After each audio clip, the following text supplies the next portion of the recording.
For those of you that love 24-hour racing, I can officially say a happy new year, because although Creventic were very much in action last weekend with the 6 hours of Abu Dhabi, this is where 2026 starts for the twice around the clock events, the 24 hours of Dubai with Michelin, and we have qualifying for the next actually 4 hours, because across 3 different major categories we have 3 individual qualifying sessions for various drivers in those cars, and a spectacular entry of GT3 cars, 34 of them in total.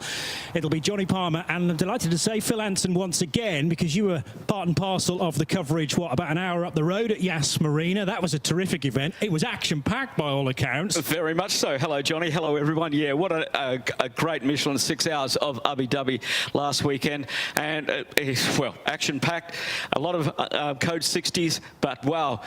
Let's have a look at where we've been. In December, we're at the 12 hours of Malaysia. A great race there at the Sepang circuit. As you said, last weekend, 6 hours of Abu Dhabi, the 6th running of that event. And we're here this weekend, the 21st running of the Michelin 24 hours of Dubai. So that the Middle East trophy, which gets us then kick-started for the European segment of the campaign, which again will start in Mugello in Tuscany. So looking forward to that, but that's many months from this point on. We've got glorious conditions for the qualifying session Friday afternoon ahead of the 21st 24 hours of Dubai. Johnny and Phil then looking after the first dose of a trio of 15-minute sessions. The temperature, well, very comfortable actually, 22 degrees Celsius. There's quite a breeze out there as well, though, that is blowing the cloud cover through. That's refreshing for those in the pit lane. And speaking of which, here is John Hindhaugh. Yeah, and often people will say to me, why do you volunteer to do the pit lane in these Middle East races? Can you not see why? Sunshine, I don't have to wear the race suit because there's no refuelling down in the lane. That's all done in a specific refuelling area pit out as it is here. Not just 3 separate sessions for the 3 different categories of cars, but we have added something brand new here to the Michelin 24 Hours of Dubai, because we have a shootout for the top cars. That will come right at the end, which means we've had to change around the order of the cars as they run, because we're assuming that the top 10 qualifiers will be GT3 cars. They're going to go out first. I'll leave it to Phil and to Johnny to tell you exactly how that's going to work and the regulations, which have changed since we were here last year, particularly on tyres. This was Michelin's first go with the series here last year, so they've got 12 months under their belt as well. So an extra reason to stay with us on the Creventic YouTube channel as we get ready to go green for our qualifying sessions. We're setting the grid for the 21st running. The race has come of age, the 21st running of the Michelin 24 hours here in Dubai. Windy, but great. We're absolutely loving the conditions, and as you can see, already we've got a taker at the end of pit lane. RX Racing want to be the first of the cars out. Here comes Haas in the Manchester City coloured car, one of 2 that they have with us as well. The countdown is on for the first major international 24-hour race of the season. The red light is on at the moment. It'll be replaced by 2 greens, and we are go for qualifying for GT3. 15 minutes on the clock then, and a lot of these cars will have already been out today, because we had 2 hours of free practice earlier on, and an intriguing result, because none of the top 4 in the fastest times are actually pro cars. Pro-Am headed 2 Am cars and then another Pro-Am. That might be telling as to who was actually put out there for some experience of the current track conditions. So that session ran from 10:30 till 12:30, but this is where the talking stops. with the GT3 session, which, if you have an AM in your lineup, Phil, they got to run in this first Q1. Yep, an AM Spirit, no AM Plus, but AM or AM Spirit. I think we have one AM Spirit driver who falls outside of the bronze. But let's have a look at how the qualifying set up. 3 sessions of 15 minutes each, Q1, Q2, Q3. Each session must be entered with a different driver. You're not allowed to have 2 drivers do a session like we had at Yes. We had some drivers with a 6-hour race, only 2. Everybody's got 4 or 5. Driver change during that 15 minutes is not allowed. Each session must be driven on a different set of slick tyres, and those slick tyres must be used during the race. Okay? During and between the qualifying session, it is not allowed to refuel the car or use tyre blankets in pit lane. Yep. Okay? Track limits. This is the big one. We have judges of fact at turn 2 apex, turn 6 apex, turn 9 exit, turn 12 exit, turn 15 exit, and the last corner, turn 16 exit. Your qualifying lap will be cancelled if you exceed track limits, which means all 4 wheels over the curb. But at turn 16, the last corner, you will lose the lap that you're on and the following lap as well. Now, because they have to use these tyres during the race, we saw a very different way of qualifying down at the Yas Marina circuit. Cars were doing between 5 and 6 laps only. Okay, to not use those tyres, because they're going to have to use them for a stint, hour and 15, hour and 20 minutes during the race tomorrow. So we're looking at maybe 2 out laps here and then a hot lap to get your time in. And we're just about to get the first cars come past the start-finish line after entering the pit. 23 cars on track at the moment. This is going to be exciting, Johnny. 32 around here. John mentioned this race coming of age. Well, we've actually just ticked through the 21st year of this track as well, when it broke ground in October 2004. So into year 22 of the Dubai Autodrome. We've had some fabulous races here through the years, Phil. Well, our longest race here, 628 laps in 2012. That's our race distance. But in 2020, we had a shortened race because of flooding. Yep. Not forecast for this weekend, thankfully, because, Johnny, you had to sit through your ban before you were allowed back here last year. That's true. That was prior to coming into 2025. My previous time was that famous year of running for just over 7 hours. 7 hours, yeah, just after 7 hours it was. 2020 not remembered for many great things, frankly, and that was the first of them. So already 3 and a bit minutes into this session. Let's give you some drivers. They're still all in number order on our timing screen because we haven't had any meaningful times just yet. Alexander Bukantsov for Haas RT in the number 2 Audi. Stephen Grove has been put in for the opening qualifying session in the Grove Racing by Get Speed Mercedes, but only just joining the session now, Alex Prins for Hoffa Racing.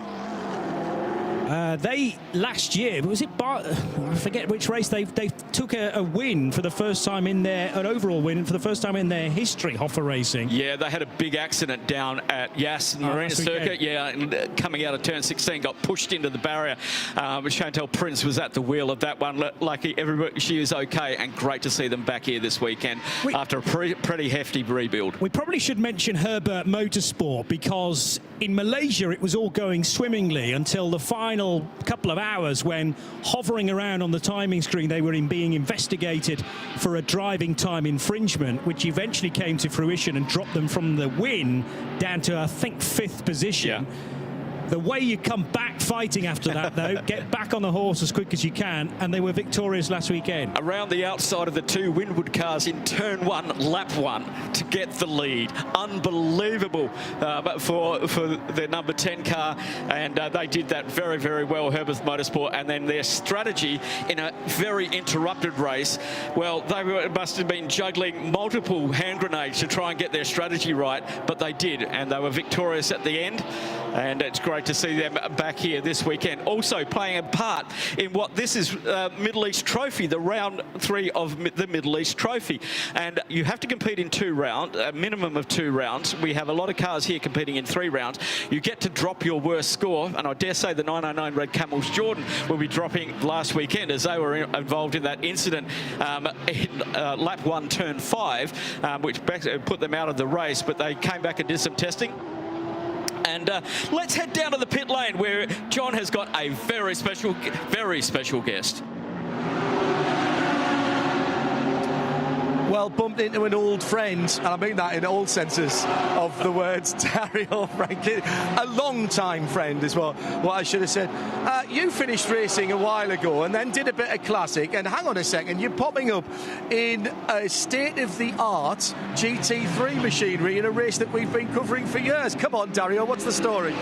The story is Sean Lynn, who I've done a lot of historic racing with, a great pal of mine, and he said, do you want to come and do this? He actually said it a couple of years ago, but then they changed the date and I couldn't do it. So this year he's like, come on, let's go and have some fun. So yeah, Max, Sean, Huffy, myself having a wee blast. How much experience, if any at all, did you have of the AMG GT3 before this weekend?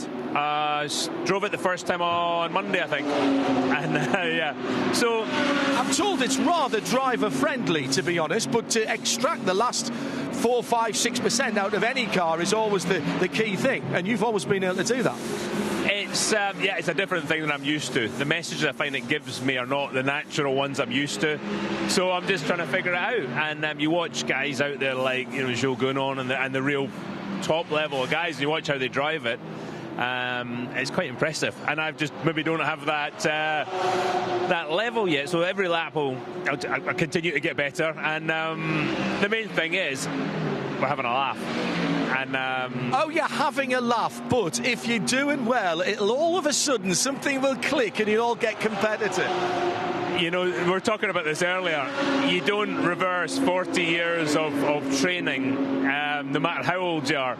So I want to do well, and I want to do the best I can possibly do. I've got no idea what that looks like in terms of result, but I'll know when I really start clicking with the car, and I want to do that. And I'm a competitive animal, hence the fact I'm back here. You're no stranger to 24-hour races. You've done the Rolex at Daytona. I sat with you one year in the Grand Am days and had a great time watching you do that. What are you expecting to be the same here? What are you expecting to be different? The good thing is, with the GT3 car, it's the quickest thing in the field. I think I would struggle if I was in a GT car against prototypes, and I was having to look in the cameras and the mirrors the whole time. What's the same? It's all very similar, actually. As you go on, you start to understand who's in what car, what drivers, what they do. So yeah, that bit feels very familiar. Wish you all the best, mate. Stunning car. Stefan Johansson design, an art car, I believe. Yeah, Steph did it, which was really cool. And at night, you'll see the thing light up, which is another nice wee touch. Steph's been in the garage a couple of times this week, so we'll see him over the course of the weekend too. It'll be good. You can't miss it. It's the number 31 Team Parker Racing. Dario, always a pleasure, mate. Hindy, good to see you, pal. Cheers, mate. All right, guys, I would expect to see some quicker times coming in. It was round about lap 4 or 5 when we were at Abu Dhabi a week ago. How's it looking? Stefan Tribadini's currently fastest, John, in the Santalot Junior Team Audi, number 18 from Rinat Salikov for Winward Racing. But I was keeping a keen eye on Patrick Liddy's pace as well in the Optimum Motorsport McLaren. You might be thinking some of these drivers aren't actually AMs. Well, if you don't have an AM in your lineup, they don't have to, clearly, you can't run an AM in the first session. And Patrick Liddy's one of those semi-pros. Now, what happened a few moments ago at the end of the back straight, entering turn 10, for the Ferrari 296, just outbraked itself, I think, Phil. Yeah, indeed. Matthias Weibo at the wheel of the Scuderia Praha number 56.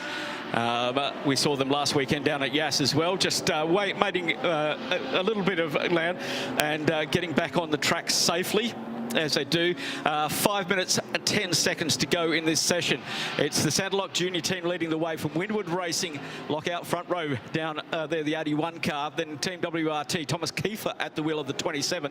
Great to see Michelle Gatting here this weekend from the Iron Dames, as we have another car that's got some issues. Same one, and that is not tyre smoke by the looks of it, unless he's got something tyre rubbing on that right front. Yeah, it was a left-hand corner, so maybe he's got a problem with the right-hand front suspension. as the Scuderia Praha currently down in 26th position with 4:30. He's back into the pit lane now. 2 speed limits in pit lane, just where he went through. The first pit sign is 60, then down to 40, 20 in the refueling area, but nobody will be going down there. The Santaloc Junior team have Stefan Tribadani has brought that car into the pits and said, that's enough for my first session. Wow. So that is Vibo Jr. He's from Slovakia, just like his dad, and his dad's driving in the same car, Miroslav, with plenty of experience here at the Dubai 24 Hours. Raced here in 2023, I think, is their earliest, but they've done some other racing in Creventic as well. But that's far from the ideal first session. And from a tyre perspective, we were talking about damaged tyres that are slow punctures. Well, that looked far more substantial. Whether it is tyre related, difficult to tell from our position. But if a tyre was going down on that car, unsurprisingly, you don't need to use that in the race. You'll get a special exception, an exemption. Well, the Santaloc Junior team only did 2 laps on those tyres. They did an out lap, a quick lap, and boxed. We've got other cars there. Winwood Racing, Renat Selikov at the wheel of the 81 car, 4 laps at the moment. As the same with Thomas Kiefer in the Team WRT, and the Pure Racing car with Michelle Gatting, the 92 car, also there. And Kiefer's into the pits after 4 laps as well. Now, they're keeping a very close eye on these tyres now of not exceeding them too much, because they have to be used in the race. And that is something new for the I think it was introduced in Barcelona in last year. But yeah, it's very much a part. It's changed the strategy of qualifying. And plus, they get a new set every time they go out, not like the old days where it was 1 set for all 3 sessions. It's changed the way qualifying's laid out. But as we speak, that's only a Middle East trophy rule. Yes. The main European season is still going to be, by the old rules, you put a set of tyres on at the start of qualifying 1, and they have to last to the end of qualifying 3. I hear on the grapevine that there may be a thought to change those rules for the European segment of the campaign as well. But actually, it's interesting this weekend because we had the top 10 shootout where you need another set of tyres. So that's great if you make it into top 10 and you're trying to get it, but then you've got to use those tyres in the race as well. So it's actually going to come back and bite you a little bit. Well, you're going to get exchange grid position for tyre usage, because you get an out lap, a hot lap, and an in lap, which means you're really only just scrubbing them in. And so, you know, you're making that up being at the front end of the grid, staying out of trouble in those opening laps. 1:40 to go on the clock. We have quite a few cars that have come in after 3 or 4 laps in the box. Just remember, this is amalgamated times, okay? It's all 3 sessions, and then they take the mean average of all 3 sessions from all 3 drivers, and that's how it is laid out. So you may be the fastest driver out there in your session, but you may not go up the leaderboard, and we see that very much towards the 3rd session, where we get the pros to go out on the lightest fuel, because they're not allowed to refuel. They go out on the lightest fuel and fresh tyres. So yeah, there's going to be a happy medium at some point between fuel load and tyres, tyre wear, generally speaking. Although, you know, the early stages, it doesn't take long to unlock the pace. It then remains to be seen quite how long that optimum speed stays with you, because the tyres do have a natural drop-off. Then they stay very consistent, is my understanding, through a race stint. But that doesn't serve you particularly well when you're trying to do a quick time in qualifying. Well, that's why in this top 10 shootout it's going to be so exciting. We saw so many spinners down at Yas on cold tyres. Remember, no tyre warmers this year, and so they've got to be careful on the outlaps. Now, we've got sunshine on the circuit, 24 degrees, about 32 degrees track temperature at the moment to get these Michelins up to temperature. But your tyre warm-up in this type of qualifying has to be really good, because you don't want to flat spot tyres, and you definitely don't want to destroy your set of tyres, even though, as John said, you can put them down the front of the pit box and get the scrutineers to come and have a look to see if you are allowed to replace them, but only the scrutineers can do that. The clock has stopped. The checkered flag is out for session 1 of GT3. Just waiting for the final cars. Top 5 have already pitted. Only one took the checkered flag. Renat Salikov in the Winwood Racing, number 81, currently second.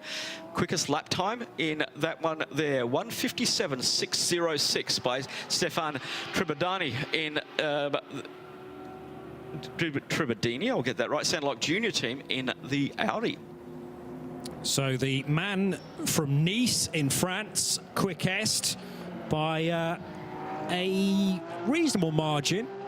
And those times are going to, well, the gaps between them are effectively going to condense, because this session, theoretically, with the AMs in there, is going to be the furthest apart of times. When the pros get in, that's when we're going to be talking about certainly hundreds of seconds, possibly thousands of seconds between times. So Tribadini with this slight advantage for Santalok Junior team over Renat Salyatov and Thomas Kiefer as we head to John in the pits again. Guys, we are only in GT qualifying at the moment, and take a look at how congested it is in the pit lane. Pretty much all of the GT3 teams are parking their cars at anything between a 30 and 45 degree angle in the pit lane. This is half the field. There are 66 cars entered from 13 different manufacturers, 53 nations represented, and 293 drivers at my last count. We have had more cars here. Have we ever had a deeper, more professional field of teams and drivers at the Michelin 24 Hours of Dubai? I think not. Yeah, the strength in depth is quite phenomenal in order to draw in the talent that we have up and down the order. Stefan Tribadini is part of a quintet of drivers that actually involves 3 AMs, so they will have been drawing lots as to who did that session. It was a choice between Stefan, Sven Herberger and Michael Doppelmayr. Probably Tribadini's the quickest of those 3 AMs.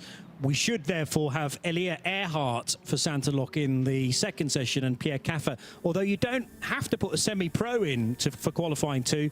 From this point moving forward through Q2 and Q3, your driver choice is entirely free. Indeed it is, and we've got people like Winwood Racing. You've got semi-pros in the form of Dan Arrow, and you've got Maro Engel and Lucas Stoltz as the pros. So, you know, we're talking some serious heavy hitters, as John said. And we had, just in that session there, 4 penalties for track limits. The laps are cancelled. We had, back to 13:53, 10 track limits infringements in that areas for a multitude of cars. May have been on their cooling down laps, just getting out of the way, just giving people some room. So the track limits come into play. Remember that we've got judges of fact on turn 2, turn 6, turn 9, turn 12, turn 15 and turn 16. And at turn 16 you lose that lap and the next lap as well, because it's on to the start-finish straight. So you get that advantage. You mentioned at the top of that session that Michelle Gatting's here this weekend. She actually finished that session 4th quickest for Pure Racing, the Lithuanian flagged squad in her Porsche, number 92. Behind Thomas Kiefer's Team WRT BMW M4. WRT were winners here 12 months ago, don't forget. So they'll be looking to try and defend their Dubai title in 2026. So car 27 third fastest, behind Winwood Racing, as mentioned, Renat Salikov. But it's a Pro-Am car that finishes the session as the quickest. And we have an AM 6th fastest, Orangine powered by CC. Again, the winners in Malaysia. Winners in Malaysia. Indeed, yes, they eventually finished as the winners because of the Herbert penalty late on. I suppose we're going to have more churn in that session, though, as well. So it's not unusual to have AMs and Pro-Ams at the sharp end after qualifying 1. But I would expect a lot of those GT3 entries without the AM and the Pro-Am bit at the end to rise to the surface over the next half an hour or so. Yeah, but this really, as with amalgamated times, it really puts the pressure on the semi-pro and pro drivers in order to get to the front. You know, 1:57.606 average is very good for the Santalok Junior team. Yeah, that sets a lovely benchmark when we look at down at the 34th car down there, the El Bamba Motorsport car. They're I've just lost that off of my screen. Pit lane is open for the second session. There is a fairly large gap there. 157 for the cars going first, 202 for the cars going. There's a 5-second deficit there between the field, and you have to make that up in your session, or the next driver has to make it in their session. The aggregated pole time for last year, where we didn't have a top 10 shootout, but we did have Michelin tyres in 2025, the pole time was a 1:58.3. So we're already well beneath that, and that's with quite a lot of AMs doing times as well. So I'd expect an average, a 3-lap average, to be considerably quicker than the time in 2025.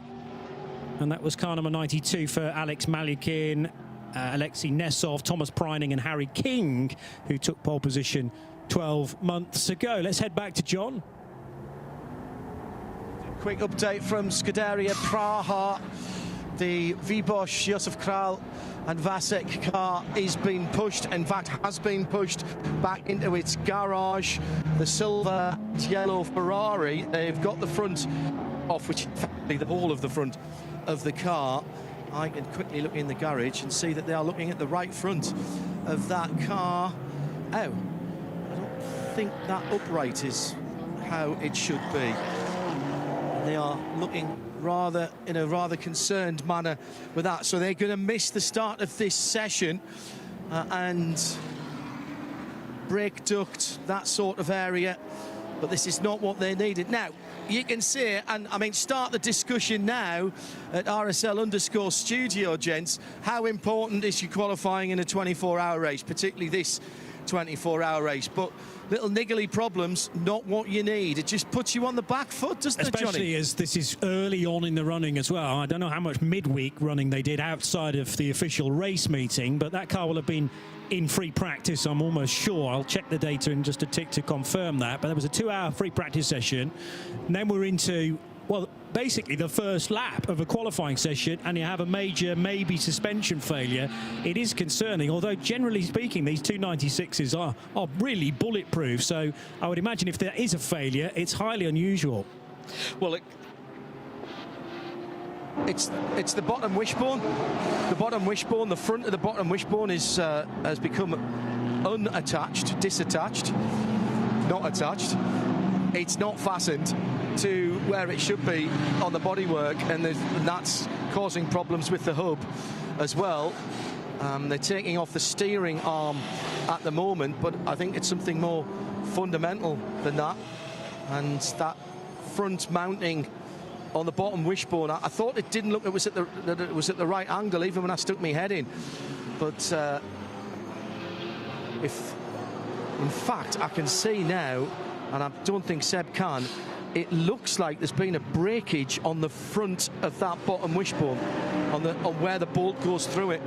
The front part of it is missing, so that is quite significant, and they'll want to get to the bottom of that. Most definitely, John. Yeah, we saw it when it was going around a left-hand corner, a lot of smoke from that right front, and maybe that broke in the braking zone down into turn 10, Johnny, where we picked it up on the replay, and then as he came around turn 11, it wasn't something that a tyre rubbing on a guard would do. That was really, really a lot of smoke. It is the sort of thing that will truly give way when the car's hard on the brakes, though. So there may well have been a hairline crack as the Ferrari goes out in that wishbone, but it doesn't fully manifest. It raced last weekend. Okay. Yeah, how many bits will they have changed on there? But possibly not enough. True. 10 minutes 40 to go in this second session. Glengetty leading the way. The Interior Africa by Dragon Racing, based here at the Autodrome in their 296 Ferrari. 1:59.03 time. But that's Origin to the top again. Denyi at the wheel of the 87, and the leaderboard is absolutely changing as we speak, as the second Pro-Am drivers get on board. So Deng is fastest in the Origin car. The others I wanted to pick out for you, it is Elia Earhart in the Santalok Junior team car. And going into the Winward Mercedes that was second at the end of Q1 is Marvin Dienst. Time starting to come in though and populate our timing screen, and those better placed are those with the second time now backing that up. So the average may only be 158.2, which is slower than Q1, but Joel Sturm in the Herbert Porsche jumps to the top in car number 10. John's got another update. Is that on the same car, the Ferrari that you were talking about? To it for the moment, guys. They've got a job on their hands. I want to trail ahead to the GT4s. Decent GT4 entry here. I've got Jack Meakin and Reese with me as well. They're both from the Circuit Toys Triple 4. Reese, this is what, your third time here? Fourth time here? Third time to Dubai, yeah. Third time in this race. Done quite a few Creventic races outside this as well, but it's one of the favourite ones to do. It's so challenging, and you know, the reward of getting through the night and the challenge of the traffic, it's one of a kind. And how much time have you got in this GR Supra? First time out in it yesterday. First time out in a GT4 as well yesterday. I've always raced in a TCR car, so completely different. But yeah, the car's amazing. It's a super. And you're on home ground here, Jack. Although you're UK born and bred, you live out here now, but you've never done this race before. No, that's correct. Yeah, I moved here 2.5 years ago. Finally getting an opportunity to do the 24, so really exciting. Myself and Reese raced together in the UK before in a Clio Cup car, so it's really nice to have some familiar faces and get some experience on home turf. Yeah, just remember the driving wheels are behind you here in the Supra. How's it gone for you in the GT4? It's a brand new experience, but yeah, I mean, testing's gone really well. Very happy with the car. Made a lot of progress as well. So we've all taken to the car really well. So I think we've got a strong team. Race well, guys. Triple 4 is bright yellow, relatively new team to the Creventic Michelin 24-hour series, but they made a good impression last time out. Keep an eye on that Supra. Thankfully, I'm looking at, I think, the very latest entry list, because it feels like that quintet's been quite late in coming together in the Treble 4. So you've got Reese and Jack, who John's just chatted to, Ahmed Al-Kaji, who is Emirati, and then Harry Reynolds and Edward McDermott make up three AMs and 2 semi-pros. They could do very well this weekend. They obviously, I did the list yesterday, and they weren't on the list yesterday. So yes, it did come together very late. 7.5 minutes to go in this session, and it's Winward Racing, a 1-2. Isn't that look familiar? Marvin Dienst at the wheel of the 81, leading the way from Lucas Stoltz in the 16 car. Fastest lap so far of the year, 1:56.420, done by by Lucas Stoltz in the 16 car. Now, the lap record around here in GT3 was set in 2022 by Ben Barnacote, a 1:56.358, but in a different series in the Dubai 4-hour. So different balance of performance. But boy, we're not too far off. 1:56.3. We're only a tenth off of that on a different BOP in a 4-hour race. Wow, they're getting quick. Mightily impressive, and yes, incredible strides being made in what feels like a relatively short space of time. So Marvin Dienst, careful about warming those tyres up. You need to take care of these Michelins. Yes, they could probably produce a bit of speed more quickly in a qualifying session, but then how does that translate into a race tyre? So the heat cycle's got to be very delicately done. You've got to be patient, but at the moment, the aggregated times look very good for Winward Racing. 1-2, in fact, because Lucas Stoltz there in second position now with a 1:56.4 could well be the quickest time of the session so far. Indeed. First, I think, into the 56s by looking up the up and down the leader sheet. And as we see, Max Hoffer in the Pure Racing 92 car in 4th, Benjamin Park TFT Racing in 5th, Axel Jeffries in the Almanar by Dragon Racing. Now, the 777 is the 2025 champion around here. It was Almanar, but by a different company and a different car. They're in a Ferrari 296 this year. Last year, they were in a BMW. Now, Axel Jeffries is the only driver here this weekend who has won this race outright twice. Okay. Okay, so he's a local, he's Zimbabwean by birth. He's a race instructor down at the Yas Marina circuit, but he has raced here Lamborghini Trofeo championships, etc. But has this entry only came to in this week, the 777, and they've got a very good team of drivers on board that. Axel Jeffries, Dustin Blattner is around, Dennis Marshall, the pro, and our Faisal Al-Zabar. Remember, he was racing for WRT, so yeah. That's it. That's somebody to look for coming towards the top, towards 1 o'clock on Sunday afternoon. Have we had 3-time winners of this race in the history of it? I'll need to check the stats there. But have we had drivers that have won? Yes, yeah, we have. Just not here. Just not here this weekend. Very much back in the early days when we had the A1, 2, 3, 4, 5, and 6 classes. But as we've progressed into the GT3 and 992 GDX, GT4 classes, which match up with other series running around the planet, which means they can take these cars and go and race elsewhere, which is much more cost-effective with the teams. I'm going to answer my own question now and tell you Jerome Blake-Kamolan, Khaled Al-Kubaisi and Hubert Haupt are, as far as I can tell, the only 3-time winners of this race. But Axel Jeffries, as you mentioned, winning it twice, back-to-back years, in fact, in 21 and 2022. Here's John again. Right, guys, I thought I would check in with the guys, and as we thought, it was a bit of a broken bottom wishbone. Now, this is the left-hand side. The left-hand side is fastened into a beautifully machined piece of metal that then goes onto the chassis rail.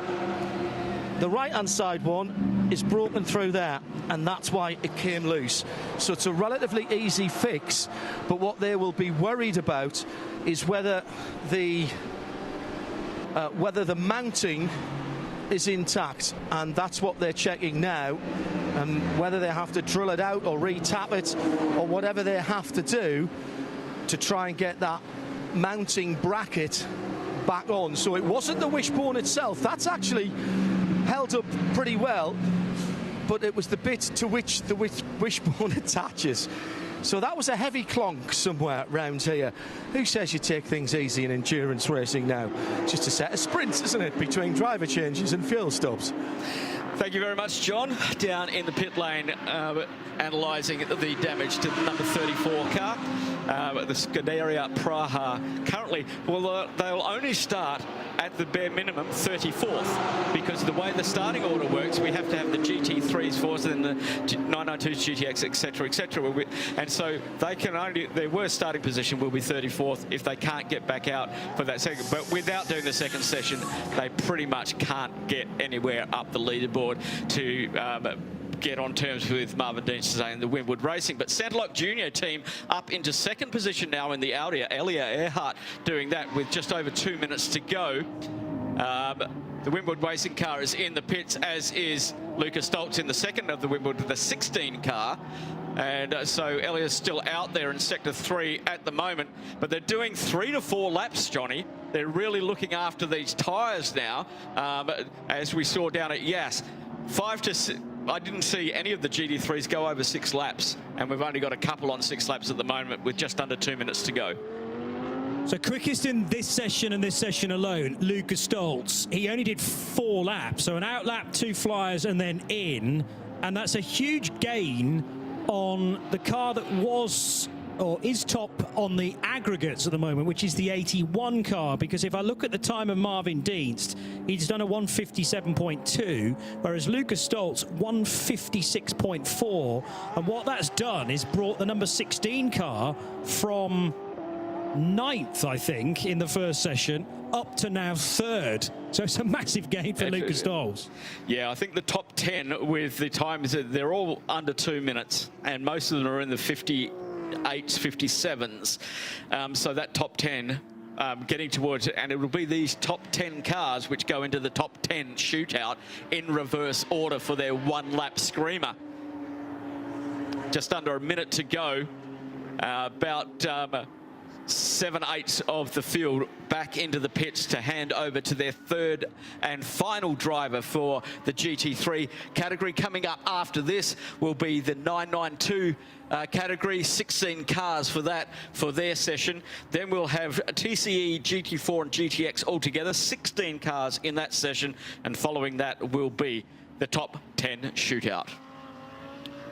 Somebody else who's been going well in this session and pitted pretty early on, Chris Lullum, who I don't think's been here to Dubai before, but he did, grabbing all the headlines last year, race with Max Verstappen around the Nürburgring during an NLS race, and in fact managed to win that race as well straight off the bat. So going to be fascinating to see how the sim racer turned professional full metal racer now Chris Lullum goes this weekend in car number 4, the Grove Racing by Get Speed Mercedes. So he's 5th in this session, 5th fastest, behind Michael Porter's Optimum Motorsport McLaren, Axel Jeffries 3rd fastest, Ben Pack is 2nd fastest, and Lucas Stoltz quickest. But the averages are obviously a very different story with Marvin Dienst in 81 quickest so far. John Hindhaugh again. A name, you say the name, and strangely enough I happen to be standing near the Grove Racing by Get Speed garage at the moment. Chris just debriefing for a second, but I'm going to step in if I can. I don't want to interrupt too much. Chris Lullum, 4th quickest in that session, and you've vaulted the car up. Seems that the car's got a decent balance. Tell me how it went. Yeah, absolutely. Yeah, I mean the Get Speed boys are doing a good job. The car feels okay. The lap was actually pretty good. I'm quite happy with it. So, yeah, I can't ask for much more. You've not raced here before? No, first time here. First time also racing with the AMG. How many sim laps have you put in then to do this? You've been known for that in the past. And how helpful or not was it to be able to get some time? I note that this particular circuit has just come up on iRacing actually in the last week or so. Yeah, I didn't know that actually, but no, I put in quite a bit of time in the last week to be ready to perform with these guys, with the Grove guys. So no, I'm happy to be here, but I feel comfortable, I feel good, and I think we can have quite a good race, to be honest. Where does the AMG differ from the cars that you've driven in the past? You're going to be with an AMG for the bulk of the season. That's been announced now. Stefan Wendel, the head of AMG, very happy that you and the rest of the Verstappen racing team will be racing with them. How's that first handshake of the car gone, as it were?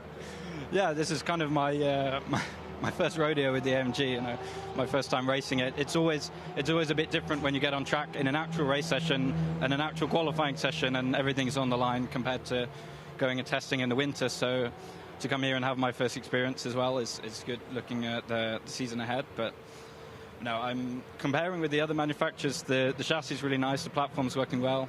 It's quite forgiving compared to what I'm used to, so that's a nice change. But no, I'm getting on with it well. It's a good all-rounder. Engine in front of you, which means heat. You can't get away from that when the engine's in front of you. We've already got heat here. And does also that slight change in balance, do you have to fundamentally change your driving style, or is it just little tweaks? Yeah, no, absolutely. When you come from something like the Ferrari 296 into the AMG, your braking technique, the technique you use to come into heavy stops or into a low-speed corner is quite different, and you have to attack the corner differently and rotate the car a bit differently, and sort of with the front engine you've got to let the car do the work a bit more rather than hustle it, let's say. So you're waiting for the feedback from the front wheels rather than backing it in as you would be in a mid-engine car? Yeah, something like that. Yeah, no, it is quite like that. You have to let the car do its thing rather than force it. So you have to learn a little bit of patience with it, and she'll treat you nicely. Hopefully you get plenty of laps this weekend, and most important thing is enjoy the 21st running of the Michelin 24 Hours of Dubai. Chris, thanks for talking to us. Thank you very much. Cheers. It looks another great lineup on paper for their entry. They're not Pro-Am or AM, because they have two pros, Jules Gounod, no less, and Kai Allen. Then you've got Chris Lullum as one of the semi-pros, the other being Brenton Grove, and Stephen Grove is the AM. But yeah, I mean, he was quietly confident there, saying, I think we could have a very good weekend. I mean, that to me is spelling podium in his mind. Oh, most definitely. That driver lineup is pure class. Yeah. You know, and they know each other well. And obviously the car is working well at the moment. They're number 4. And as we get ready to go for session number 3, the final session for GT3, and they're currently sitting in 20th position. Their average time is 1:58.678. That is the Grove by GetSpeed AMG Mercedes. Winwood Racing leading the way with the average time of 1:57.524. Santalock Junior team, number 18, the Audi, 1:57.598. So we're talking hundredths of seconds there, Johnny, and then Winwood behind them, 1:57.619. We're into the hundredths of second with the top cars at the moment on average. I did mention that earlier on, and I just hope we again got the evidence to back it up, but it's looking like we are, thankfully. So just occasionally, Phil, I do know what I'm talking about. There might be a one-time thing of the new year. We'll wait and see. Certain years are better than others, I generally find, in my commentary career. 1:57.5, 1:57.5, 1:57.6, 1:57.6, and then we've got a whole load of 7s as well. But the gap actually at the top of that qualifying 2 session, as Q3 now goes live, was 3/10, and that is testament to Lucas Stoltz's effort in the number 16 Winward Racing car to do a 1:56.4. Exactly 3/10 of a second faster than the TFT Racing Mercedes number 28, which is currently 5th fastest on the average times.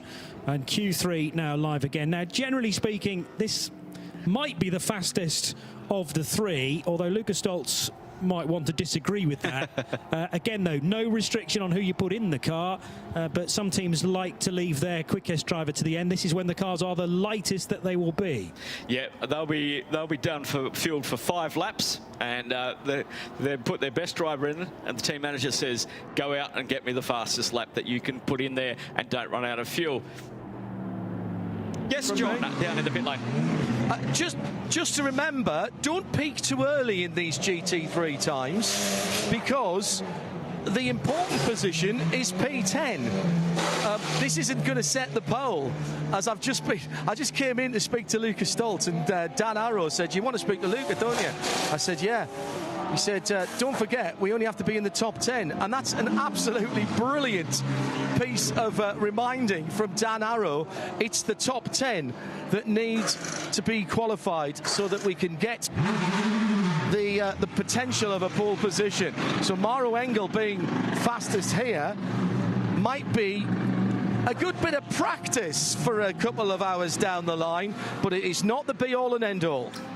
Thank you, John. That is correct. And the top 10 go in reverse order. So if you finish 10th, you're going to be first out on track when we get to that part of the session, which is about a couple of hours away at the moment, Johnny. So the teams have got time to adjust. Basically we're qualifying at the moment, so they can only do minimal adjustments before they head out and do the top 10 shootout, which is the first time we've ever had it in a Creventic race. And so it's clear in my mind that's a 1 lap for everyone shootout, is it? Like, kind of supercars. They have a specific time they must leave pit lane. Out lap, hot lap, in lap. Right. Okay. So when you're on your hot lap, you'll have somebody in front of you on your in lap. If they do, you go past there, the light goes green, you go out on your out lap. But the car that's on its hot lap, it's going to. But they were the driver's briefing, which was held at the iconic Burj Al Arab last night, which is probably the best location for a driver's briefing I've ever seen. John agreed with me on that one on his post this morning. But yeah, it's about staying out of the way when you're on your cool down lap, because you'll have somebody on a hot lap coming around with you. And so a good team strategy work, good communication, because you can get done for impeding, which may impact your grid position. And And I'm trying to remember now whether the current format of the Bathurst 12 hours runs like that, because those that have run in that race will be more familiar with where they're getting priority and where they're not. It's a very supercars way of setting the front of a grid, at least. Yeah, the supercars do it for their 1,000 race, but I can't remember if they do it in the 12-hour or not, but they definitely do it for supercars, the top 10 shootout. There we go. Thank you, John. So there's more crossover, it was my thinking, of drivers that will have experienced the Bathurst 12-hour, the GT race, rather than the supercar style of doing it. So it's relatively simple, because you have to think, right, I mean, if I'm in that person's position wanting to set a quick lap, I would want the track to be clear. So it's about having that whereabouts and knowing what's around you. And once you've done your quick lap, or you're about to do one, just don't get in anybody else's way. But that is quite a bit further down the river from where we are right now, because you've got to finish in the top 10 to even qualify for that format of the early evening. Indeed, and Loic Hartog in the Herbert Motorsport number 10 is going, well, I actually want to go last, and I'll just do a 1:57.302 and put my team on aggregate time to the top of the leaderboard with just under 10 minutes to go. Wow, what a lap by Hartog, coming off that win last weekend, taking the lead outside around the two Windward cars around turn 1 on lap 1 on cold tyres. Boy, that was exciting. And if you're watching on the live stream, it's great to see Ollie Goth getting in the 88 car, the Dragon Racing car this weekend. He's done a few 24 hours with the team, and we had his dad and himself up in the commentary booth with Stewie Hall, who was driving for Dragon back in the day, and I got a lovely book from John with their collection, because at that time I was racing a Radical with the Golf colours on it. Nice one. So the Loic Hartog time, 1:57.3, is the fastest within this session, but it's nowhere close to the time set by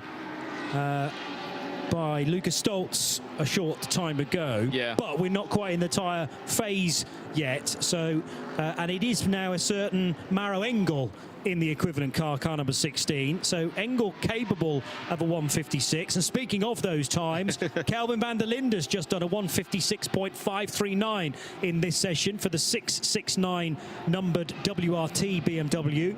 Jules Gounon, who's in the number 4 Grove Racing car, Chris Lulham's car. And remember, there's another pro in that lineup as well, Kai Allen, who looks like he's going to not have a chance to qualify. But now that car's gone quicker, although was that time deleted? Yes, track limits track limits for him has gone at turn 9. So he's lost that time, back down to 30th position. He's done 2 laps on those tyres. He's going to have to do that all again. Wow. Yeah, so Gounon, effectively his record is wiped for this session. He doesn't have a time quite yet, and he's taken the very peak of the tyre performance away as well. You don't get that back, of course, if you breach the track limits a little too early in the session. Speaking of Kelvin van der Linde, second overall, yes, because the time that is second best in this session behind Loic Hartog is good enough to bring the 669 BMW up to second in the aggregated times. Well, Matteo Caroli bringing Windward Racing back up into that top 3. Herbert dropped down into 4th position in the number 10 car.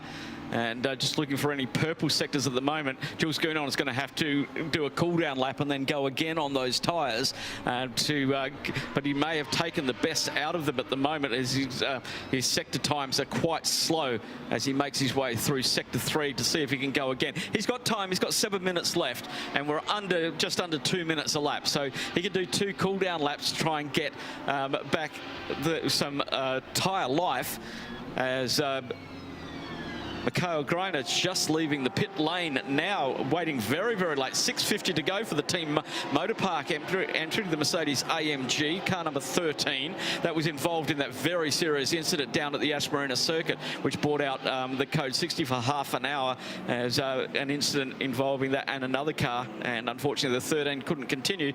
Great to see them back here this weekend. A lot of work to do on that car. The front right wheel and hub was on the infield.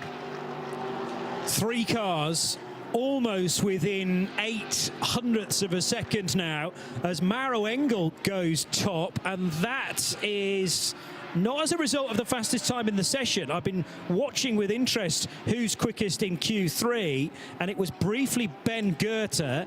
Then Jules Gounon went across the line to go quicker again, but he's had another lap time deleted, I'm pretty sure, because there's still no lap time for the Grove Racing by Get Speed Mercedes, which is so frustrating because there's clearly speed there. I mean, you could argue that it's been done off the track, and now there's potentially an issue at the end of the back straight again. I think there's maybe a half spin at turn 10 because the yellows came out. They've now been withdrawn, and with 5 minutes 44 seconds to go, one car's pitted. That's Kelvin van der Linde in the 669, and John is watching the South African get out of the car. They're basically got to 18 and decided that they're going to stand on that and watch to see what everybody's hand is. And they think they're solidly in the top 10, and looking at the times, I think they're probably right. So the yellow and black WRT number 669 Global Power Component livery car, that is done. What I'm going to try and find out is whether it'll be Kelvin doing the qualifying. There's nothing that mandates that one of the drivers who qualified has to do the top 10, as far as I'm aware. But I suspect it will be the last driver who was in, if they're the pro, which they have been.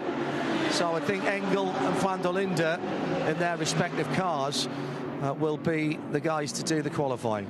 But that's a ways away yet, don't forget. Who's on the bubble then in 10th, 11th and 12th? Yeah, that's a good question. I'll just revert my screen to the averages, and so let's give you 9th place as well. So WRT's BMW with Chris Haase currently at the wheel, car 27, 9th. So as we speak, they are in. Loic Hartog, despite topping this session for a period of time, he's now 3rd in Q3, by the way. But Hartog just about doing enough for Herbert Motorsport off the back of their 6 hour of Abu Dhabi win last weekend, and therefore to miss out so far. Ben Goethe for Optimum Motorsport. Ben's 2nd quickest in this session, so he's done as much as he can. I'll be surprised if there's any more tyre performance left to improve again, but it does look like the Optimum Motorsport McLaren number 74 will be the first to miss out unless they can improve. And sadly for Optimum, their other McLaren is just outside the top 10 as well, in 12th position for Harry George, number 77. Just keeping an eye on TFT Racing. Marvin Clean at the wheel of the 28 AMG. Just have done the fastest first sector of this race. They are currently in 6th position. James Kellett has said enough. The Paradigm competition at BMW 992 is into the pits from 13th position. It doesn't look like they will be out for the top 10 shootout. And Oli Goethe has brought the 888 into the pits in 8th position. Is he safe? He's got Christopher Haase just behind him in the Team WOT, and then Loic Hartog still out on the track, still can put a lap in with just under 3 minutes to go. Michael Grenier did improve not that long ago, just a minute or so ago, but Grenier is not in the 10, 17th for Team Motorpark. Winward Racing, both of their Mercedes are sitting pretty. 1st and 2nd fastest then on the aggregated times from Santalok Junior Teams, Audi, Al-Manar by Dragon Racing. Al-Manar, in a different format, a different car last year, were winners of the Dubai 24 Hours. They have a Ferrari this year by Dragon Racing, and Dennis Marshall gets the treble 7 car in with 2 minutes and 20 seconds still to go. And Kelvin van der Linde we have spoken about. What else have you got, John, with 2 minutes to go in this session? I was going to try and grab Maro Engel for you, but he's off to debrief. So in typical form, just as you threw it out to me, he walked away. It was there was a bit of congratulations, a bit of high fives. Both the Winward cars, which finished early bath for them just a week ago, have done their work, and they seem to be pretty happy with what they had there. Now, how that translates to out fast lapping in later on, well, only the engineers and the drivers will be able to tell you, and I suspect that even if I ask that question, I might not get the answer. Do you know what, actually, if I ask Maro, I probably will. Let's see if he comes back before I hand off down to Carla Velti for the next session. I'll tell you what, stay with me. I'm going to grab Dan Arrow. Dan, come here. Because the job's done for now, but of course not pole position yet. But the team looked pretty happy, particularly with the number 16 Winwood car. Correct. We had some space to recover, but it's very cool to have a front row lockout despite us having another top 10. But we know we have it, and that's a big step. We worked hard for it. Who's going to do the single lap qualifier? Will that be Maro? I think so, but I honestly don't know. But I guess it will be. Well, it's going to be a bit of rock paper scissors out the back before then, isn't it? Yes, we're going to play. I will give it my shot as well, but I don't think they'll allow me to do it. What? Doing it literally out fast lap and back in again, that's a completely different thing to any other form of qualifying. You don't have the time to bring the Michelin tyres in. Correct, although we do see, compared to Abu Dhabi, the tyre deg is quite high here, as in the track is quite abrasive, so we heat the tyres well, push in the out lap, and then we can get it done. Wish you all the best. We'll come back and talk to you later on. That's Dan Arrow down at the Winwood pit, which, as you can see, is very happy at the moment. There's a lot of backslapping, high fives and smiling faces. What a difference! What a difference, Phil Anson, to last week when barely halfway through the race they called it a day for both of their cars. Yes, indeed, John. A bizarre incident in the fuel bay where there was a collision between Maro Engel and another car, which destroyed the right-hand front splitter of that car. They retired that, and then they pushed the other Winwood cars into the box as well and shut the door. Yeah, and they weren't classified last weekend. So how quickly motorsport and the gods within it, if you believe in that sort of thing, can just change. Though, there's no better medicine for a bad weekend than to get involved in the next one, and thankfully it's just up the road from Abu Dhabi and just probably 6 days on from the 6 hours of Abu Dhabi 2026. This is the third then and final race of the Middle East Trophy, with special rules and regulations that we're still getting our heads around, and a first ever top 10 shootout as well that we will bring to you live for the GT3 cars later on. But in the meantime, conventional qualifying will continue, and we'll have a little swap around in the commentary box as well to bring you some new voices to the broadcast. The full team are on site this weekend because it is such a long race, the first 24-hour race of 2026. And I can give you a quick review then of qualifying 3, which saw the two Goethe brothers first and second. Ollie for Dragon Racing in the 88 Ferrari, quickest from Ben Goethe in the 74 car.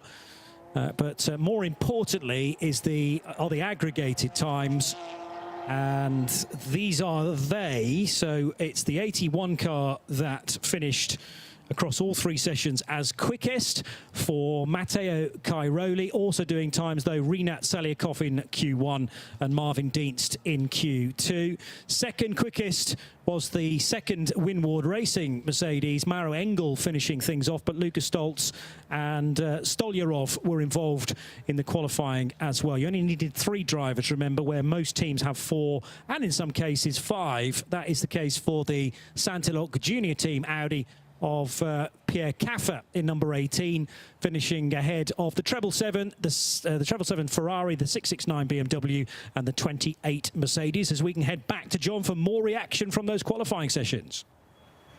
Well, I haven't had to move very far, have I? Thanks to the outstanding performance of Winward Racing. Matteo Cairoli, beautiful new race suit for a new season. What have you learned?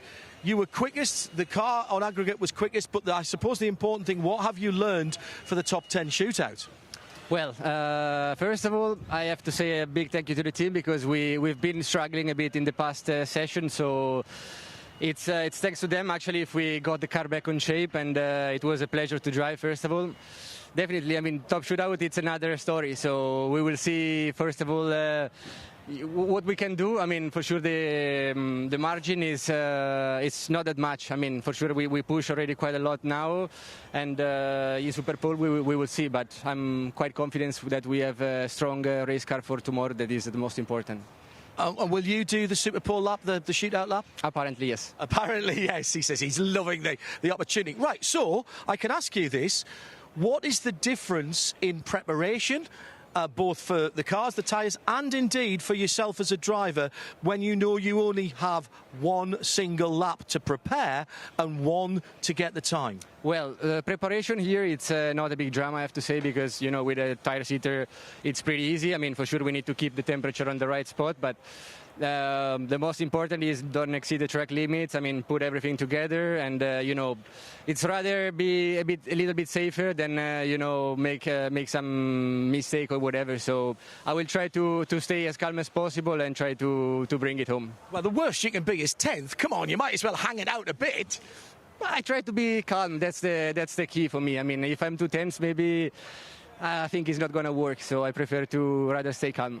Where's the key to a fast lap on this track? Because it's a track that has a long straight, couple of long straights, some heavy braking areas, but there's some fast corners as well. It really has a bit of everything. But definitely, I think the most complicated sector is sector 1, especially corner 5 and 6. It's quite difficult to get it right. So it's quite technical, but I love it.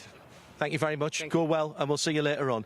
Matteo Caroli, if we stopped qualifying now, Winwood would be locking out the front row as they were last weekend at Abu Dhabi, but we haven't. We've still got the top 10 to go again, and that's after another 2-3 session events for qualifying for the next couple of types of cars, and it'll be the Porsche 992 class, and we've got a pretty decent field of that as well. They'll be on track next for their 3 15-minute sessions. So the grid set then from positions 11 down to the rest of our GT3 category, but the top 10 shootout at the end of our qualifying session, but we've got so many more cars yet to qualify. Here are the positions on the grid, therefore, from 11th downward. The two Optimum McLarens in 11th and 12th. We've got the Paradine BMW in 13th, the winners from last year. Team Motorparks Mercedes in 14th position. 15th for the 991. That's the Pro BMW from Paradine, with Augusto Farfus setting the time in that last part of the session. Grove managed to get themselves up to 16th with the help of Jules Gounon at the end there. Hoffer Racing in 17th. Then the Simpson Audi in 18th position. And then we've got two Porsches, the Origin in 20th spot. And we roll all the way through down to the rest of the cars. Although, I think green flag will be soon being readied at the end of pit lane, and we'll get our next class of car out. 16 992 Porsches awaiting qualifying, and same format as we've just seen from our GT3 cars. So 3 different drivers with brand new tyres for each of those drivers, combining their overall time for an average time as we continue to look through the grid positions. Alabama Motorsport down in 28th position with their full fat lineup in a Porsche. We've got the Grillinks in 21st in their Audi. I'm excited to see that 61 Alabama car. It's got Enzo Trulli, Boccalacci and Guiretti, 3 very young but very fast chargers alongside the team owner. And do you know what, Simon Hill? The last car in GT3 qualifying was the one that looks the best and has the coolest driver lineup there is. Sean Lynn, Rob Huff, Dario Franchitti. Last of the 33 GT3 cars. Fantastic drivers, brilliant car, and as you say, it's evocative of the art car of yesteryear, isn't it? The fabulous BMW liveries that we saw at Le Mans and other places for many years. But yes, the 992 category has become one of the most competitive and also most popular categories in endurance racing. A fabulous way to really get involved in this series at a great combination of high performance and competitiveness. A quick look then at some of the scenes from the GT3 category qualifying. 3 drivers out on circuit. And that combination of drivers, no interruptions, but that combination of the 3 times allowing us to establish a grid from 11th down to 33rd. That's the crucial point. The top 10 will be sorted out with a top 10 shootout.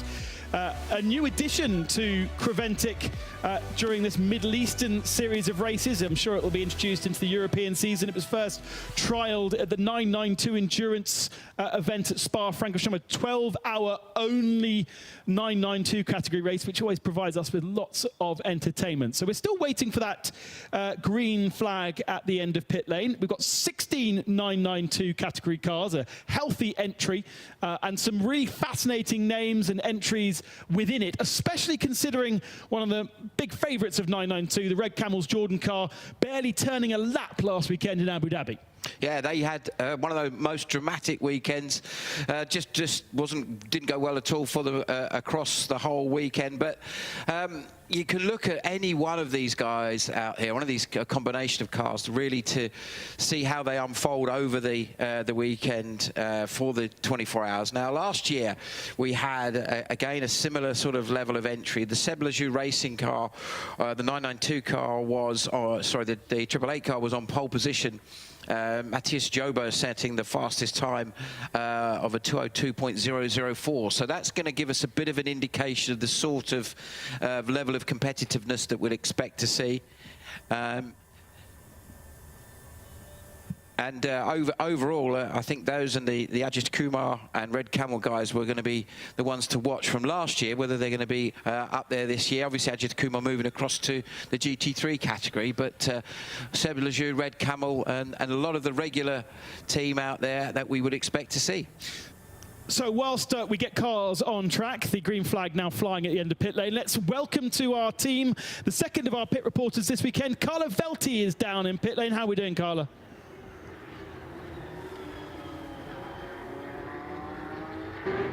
Hello, hello, hello from the Dubai pit lane for the 992 category. And as you can see, it's quite windy. I'm struggling a bit to keep my face in front of the camera.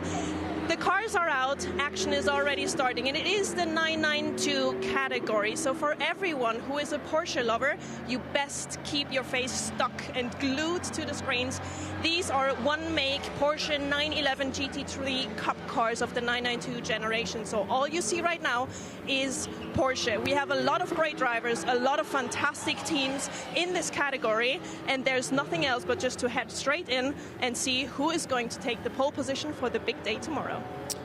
Racing begins at 1 o'clock local time here in Dubai tomorrow, straight through 24 hours, finishing at 1 o'clock. It's a slightly earlier start, I think, than previous years. This is my first time here, so I'm very excited to tick a new track off the list. My first Dubai 24 hours, but I am told that usually it's 3 o'clock to 3 o'clock. Yeah, it has been in the past, but it's one of those events that has just got steadily and steadily stronger and stronger as the early days on good old Motors TV once upon a time used to be on, and you'd have things like Renault Clios and all kinds of different categories for fairly small saloon cars mixed in with the high-powered performance cars. And as the series has evolved, it's become much more heavily based around obviously the GT3 cars and of course these 992 categories. This has been part of the series as a standalone since 2023, and as you said, Ben, there's also a bespoke, if you want to call it that, event at Spa-Francorchamps, the 992 Cup, which is going to be once again held at Spa later this year.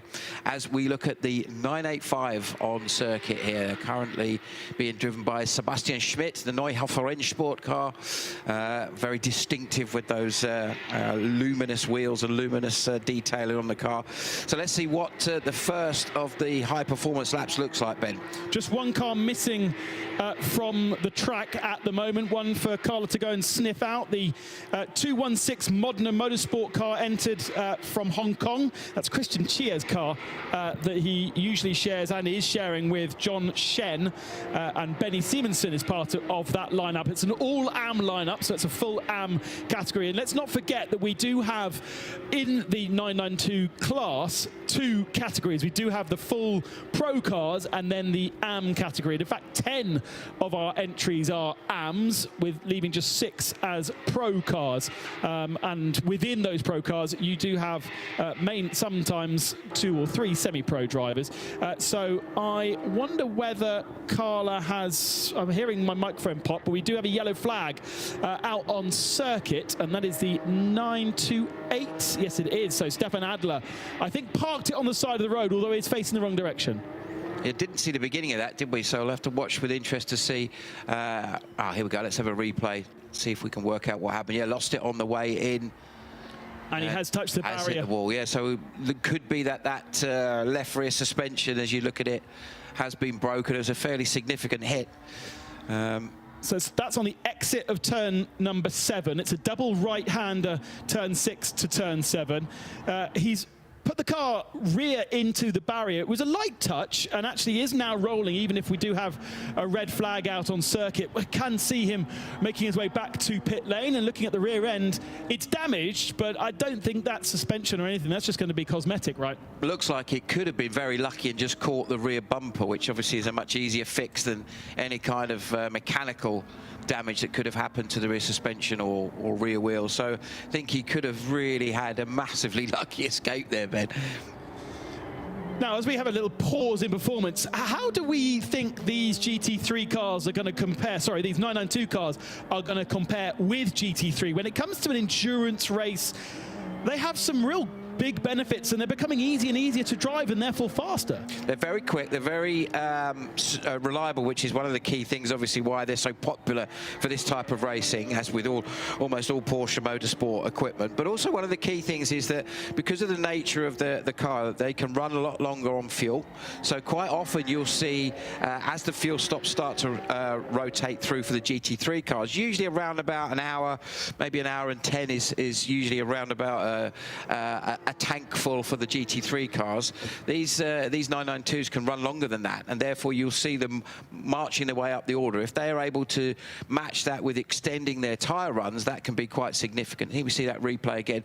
Just looked like he maybe took a bit too much curb, or possibly just the tyres weren't in, and the grip just went from underneath him and just lost the back end. And as we've just seen, he was very, very lucky indeed, because that could have been at the end of the session for them straight away. Yeah, relying on that rear left corner to grip, and it just simply didn't, did it? And maybe had a bit more steering lock than ideal, but it is a corner that you are trying to get over to the right-hand side, because you've then got a double apex left-handed to go through, and so you kind of want to keep that steering lock on to get to the other side. Either way, the car is now back in pit lane. Great livery on the HRT Performance 928 machine, and I think a bit of duct tape and we'll see that car out on the rest of the session. We've still got 11 minutes and 26 seconds, and actually I think it must have been a transponder issue for the 216 that I mentioned wasn't out on circuit, but actually is weirdly at the top of our timing screens, which means it's still out on circuit now. So it must have gone out. No one said a time yet that's really worth talking about. But we did get all 16 cars out on circuit, and now Francis Chija has brought that car back into the pits.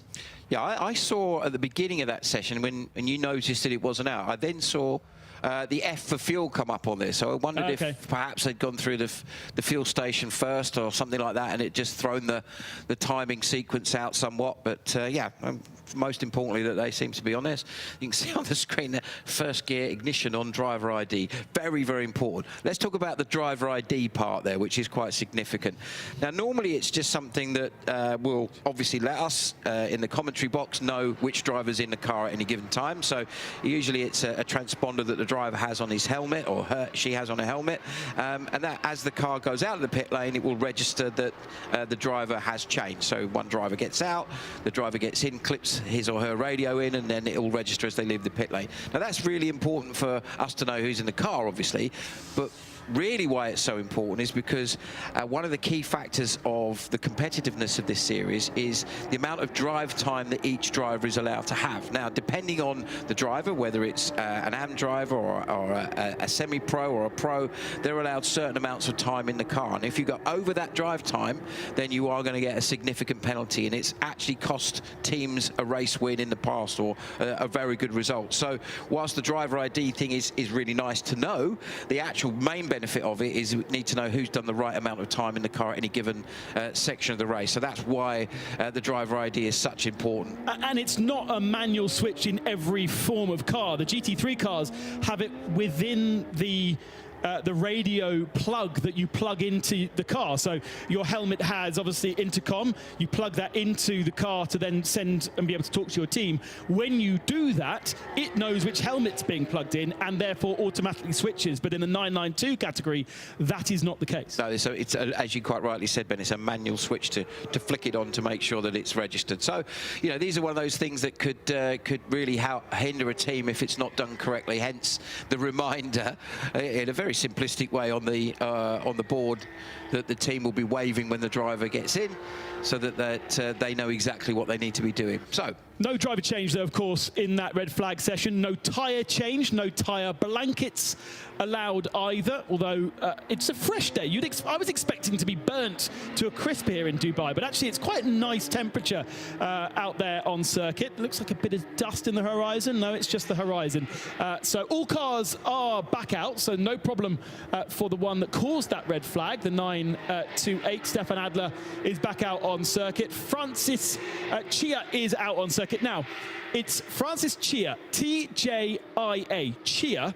And there's also another driver in this car, Christian Chia, but he spells his name C-H-I-A. Get this, they're cousins. No way. And they are actually related, and in Chinese they spell their name the same, but when they've translated it into English, they have gone two separate directions as to how you spell it. So Christian and Francis are related, but they do spell their cheers completely differently. And it's Francis out there at the moment. Wow, that is the best anorak fact I think I've heard for a very long time. I've got so many of those. Wow, wonderful stuff.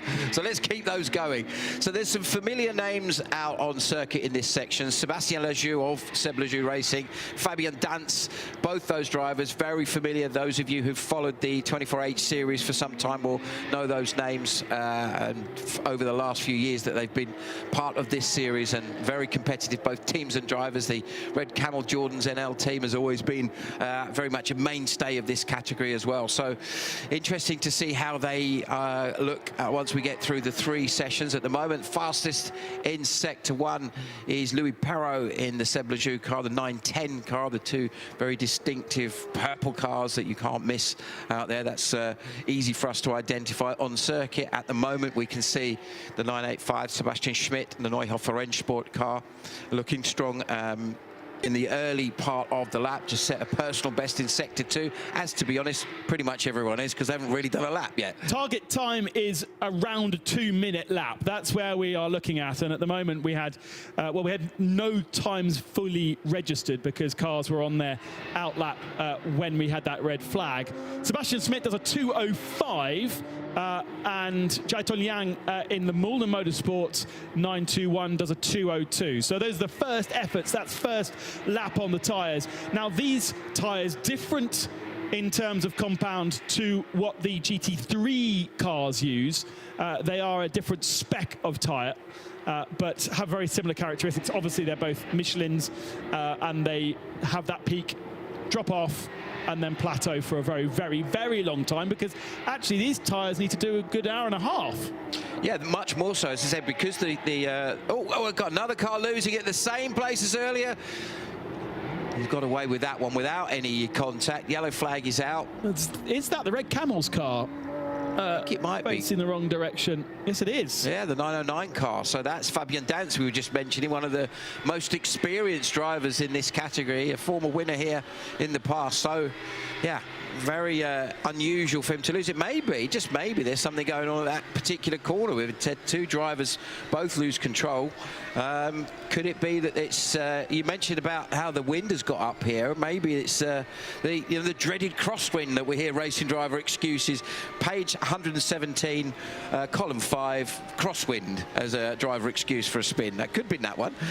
Fabien Dance has got huge experience in this car. This is the car, this is the team and combination that won 992 last year. they were 9 laps down off the winner overall in GT3. I think that gap will massively close this year because these cars have become more and more compliant, much easier to drive. They didn't used to have ABS, they do now. They didn't used to have traction control. They still don't have traction control, I believe, but they are just not as tricky. And they used to be, you'd have people coming from the TCR category, which has become a bit of a quiet category now, into there, and really struggle. But now it does seem as though you can jump in and really get quite comfortable quite quickly with these cars. Yeah, and already looking at the same time last year, obviously last year it was much warmer. You mentioned, Ben, that you were surprised that you weren't getting burnt to a crisp. Certainly last year I was here in a different capacity, and it was much warmer. I think we were in the sort of the high 20s all weekend. So that could be a factor. Obviously the track conditions, usually when it's hotter, is usually not quite as quick. So it's a much cooler day today. At the moment we're seeing the quickest lap of a 2:01.035 from Louis Perrault that we're seeing on track. Now last year in the same session, the first part of qualifying, the quickest driver in that session was Seb Lejoux on a 2:03.717. So you can see just straight away that combination of driver conditions and, as Ben said, everybody really understanding these cars increasingly more and more as the year have gone on. That could be a factor. Now Fabian Dance, we mentioned, that had that drama is into the pits now. So whether that's just to check the car, but maybe he had some sort of a problem that caused the spin. It could have been something that he wasn't expecting that's just thrown him, because as you said, Ben, probably one of the most experienced combinations of driver and team with the Red Camels and Fabian on board. As we see Perrault at the end of the back straight turning in that 910 car, looking very nicely balanced. A little bit of rubber going down as he got on the power as the car swings back through into turn 14 towards the end of the lap. Just swinging the car across and bringing it back onto the straight as they head down towards the end of the lap. Yeah, so Seb Lejoux Racing running both of their cars. Seb Lejoux's car is in the AM category, but this one, Louis Perrault, aboard the 910, is in the full Pro category, if you like. They don't call it the Pro, they just call it the not category. But this car will have Matthias Jalbert as another semi-pro. Enzo Juli is the third semi-pro in that car. And interestingly, also Solène Amarouche, who we know as Lionel's daughter, Lionel Amarouche, the part owner of the Vortex team. I'm not quite sure why Louis Perrault is going across onto the dirty side of the track there as he comes down the main straight, but that won't help his braking into turn 1.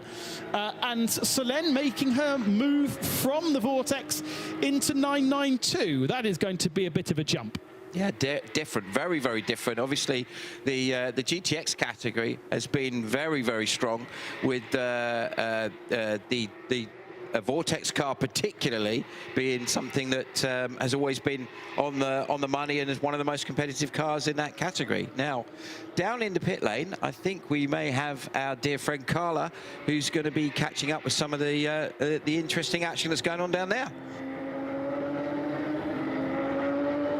Indeed I am. So behind me is the Seb Lejoux car 888, and for the ones who are following with a screen, they have seen drivers out, tires are off. This car is done for this session. Is that a good sign or a bad sign? I don't know at this point, but definitely very interesting to see how strategically every team is doing things different. The other thing is, I spoke to the team owner of the 928 car, of the HRT car that crashed earlier on and was the reason for the red flag. He said, it looks okay, all good, he's going back out, we will see later on. So they just quickly had a little look at the car and hope that everything is okay after that crash. And the other thing I realized, it is busy down here. When all of these cars come in here, this is not a very big pit lane, it gets crowded, it gets very crowded. So tomorrow, Code 60 will be very interesting during the 24-hour race. and we've only got 16 cars in this particular category. So add all the other categories to it. We're over 70 cars on the entry list now. It is going to be very, very busy down there. It has been busier. We've had grids in the 90s, so it's not the biggest grid that we've had for the Dubai 24 hours, but certainly the fuel pumps will be something we'll talk about a lot of, because I haven't actually double checked, but usually there is only 10. And the technology that gets shipped around the world probably limits them from having any more, because it's not just fuel pumps, that there's lots of electronics and clever computerized things that go on to allow fuel flow to be regulated and things like this. And so for 70 cars under a code 60, getting fuel will be a bit of a tricky one. Indeed it will. It's going to be interesting, the strategies that get employed, but interesting point that Carla was making regarding the Seb Lejeune car being in and essentially finished a little bit early. Obviously we know that we've heard that they're able to use a different set of tyres for each of the 3 sections of qualifying, but again, you want to extend as much as you can on both fuel and tyres, so that you have the maximum drive time and the minimum time, obviously having to come in and refuel. The time that you get to spend refueling during the code 60s will vary from category to category, and obviously whether it's an AM car, whether it's a non-AM car, as we see a bit of a close-up at those beautiful liveries. I do like that colour scheme, don't you? It's absolutely such a stunning car when you see it up close. Works beautifully. Checker flag out then for the first part of qualifying for the 992 category class.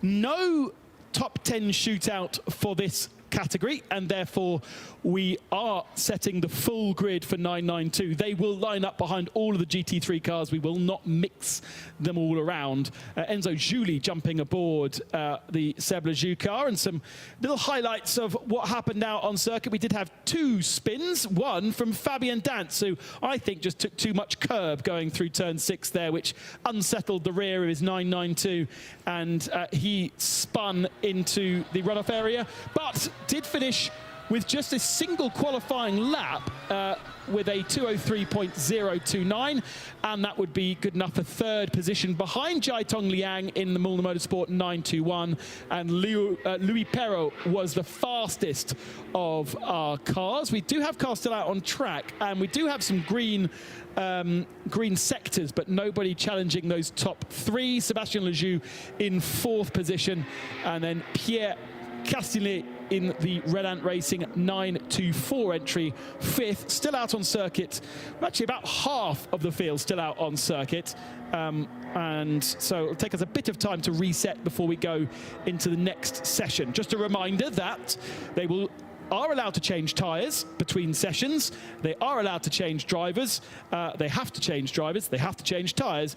And then we will get our next session of 15 minutes underway. The average across the 3 session is how we work out our grid. Let's go back down to Carla Velti, who has got the man with the fastest time in qualifying, a full second faster than anybody else, Carla. Exactly, and he doesn't have a lot of time for me, but he's taking a little bit of time. Louis Perrault, you were the fastest one in this session. Just give us a quick feel. How is it out there? It was good. It was good. The track was clear. Compared to the free practice, it's better, of course. And the car was amazing. The team did a great job. So, yeah, the pole is good. Why are you so busy now? What's going on? I raced on 2 cars. So I will do the other qualifying session in the other car. So you're straight out again? Yeah. I'm a little bit busy on this one. All right, then go ahead. Thank you. Permission granted from Carla Velti. He is doing the same thing as Sébastien Lejeune. So both the team owner and Louis Perrault in the 888 car, having just qualified the 910. That is hard double bubble work, especially in qualifying, Simon. Indeed. But at least it's a short run tomorrow. It sounds like he's going to be getting very little rest throughout the 24 hours, the 2 of them. So interesting that the first 4 cars that we see there, the Perrault car that we were just talking to, or Louis Perrault we were just talking to, from the Seb Lejeune car, the Mulner Motorsport car, Red Camels, and the second Seb Lejeune car are are all quicker than the fastest time in the same session last year. It was actually Seb Lejeune on a 2:03.7 last year, and he's done a 2:03.0. So 7/10 quicker, just like for like, going from the 2025 to the 2026 event. That shows you that the track would appear to be quicker. There may be some evidence that that's also car related, as in they maybe have developed understanding of how to get a bit more out of the car. Remember, these are essentially the 992 Cup cars that you see in the Porsche Carrera Cups around the world, or the Porsche Super Cup. The big difference, the most obvious one, is things like the bigger fuel tank for the endurance racing. They also have the same setup when it comes to things like the paddle shifts that they'll use. You mentioned earlier, Ben, that some of the championships that we see, like the British Carrera Cup, for example, or Porsche Carrera Cup GB, do not use ABS, whereas we're seeing it on some of the other series that they are. And the newer generation of cars coming out this year, the 992.2, if there is such a thing. Our leader, John Hindhoff, telling us all about that over a break earlier, so that's going to be very interesting to see if that gets applied. I think one of the nice things with this is that you're taking what is already an incredibly well supported and popular series that's supported by Porsche Motorsport and putting it into a different environment where it's equally as popular, equally as competitive, but you're still using cars that we all know and recognise, and we know the level of performance and competition that these cars can give you. So we saw a close-up of Enzo Jules just getting on board the 910 car, the car that we just saw quickest in the first part of the session. He's now out on track. Rick Breukers, another very successful driver, another driver that's won overall here. Rick Breukers, of course, now in the 992 category. And then we're also seeing Walter Boerkamps, Felix Neuhofer, Philippe Decombe, and Simon Balkan out on circuit as we speak. Rick Breukers has to be one of the fastest drivers individually within this category, I would say. We've got a couple of super young chargers. Martin Ranginger will be in the Neuhofer 985 a little bit later, but yeah, he'll be my tip to be able to set one of the faster times in this qualifying session. There's actually only one pro ranked driver, I think, in 992 in total. Just double checking. Yes, that is, and that is Martin Ranginger. So outside of that, quite a few semi-pros. But how you rate the drivers is a tricky one for Creventic to do, especially with so many drivers. And for instance, when we went to Malaysia at the end of last year, that was the first time we've ever been to Malaysia. It encouraged a lot of brand new drivers and brand new teams into Creventic, and Creventic had to spend the testing days trying to work out who was a pro, who was an AM, who was a semi-pro, who was an AM Spirit, who was an AM Plus. Lots of these different categorizations, which makes a big difference on how you are then able to perform, what fuel flow you get, how the car is balanced. Loads of things are dictated by that ranking. Yeah, absolutely. And just looking down the list, there's a lot of drivers that you'll recognise if you ever follow the Porsche Super Cup and some of the Carrera Cups. There's some names there. Martin Ranginger, we just heard Ben mention there, but also Robert De Haan, who's been very competitive more recently in the Porsche Super Cup. Stephen Palette, another driver who's been successful in the French Carrera Cup and in the Porsche Super Cup. And then drivers that perhaps have been better known for other forms of top-line motorsport. Benny Simonson's another driver that you may well know from GT Racing, another very, very strong driver. And Huub van Eindhoven, can get the words out then, another driver that you would look at as to one of the very top drivers that's in the category. But as you quite rightly said, one of the challenges that they have, the organisers have here, is this a very fine line between an AM Spirit and AM, and a very fine line between a semi-pro and a pro in some of these areas. You can see some cars you look at and you go, how is that driver a pro and how's that driver a semi-pro? It doesn't always make sense, but that's just the nature of what we've got. So let's have a look at see how the times are coming in. At the moment, 2:03.002 for Enzo Jules, the quickest in this session. We've just seen a purple session for that man, sector rather, for that man Rick Breukers in sector 1, looking very strong already. The 985 car that we were watching earlier on in the session has now got Felix Neuhofer on board in the team named after him, Neuhofer Rennsport. And looking at what times he's doing, Breukers has set another purple sector in sector 2, so looking very good to potentially go to the top of the time.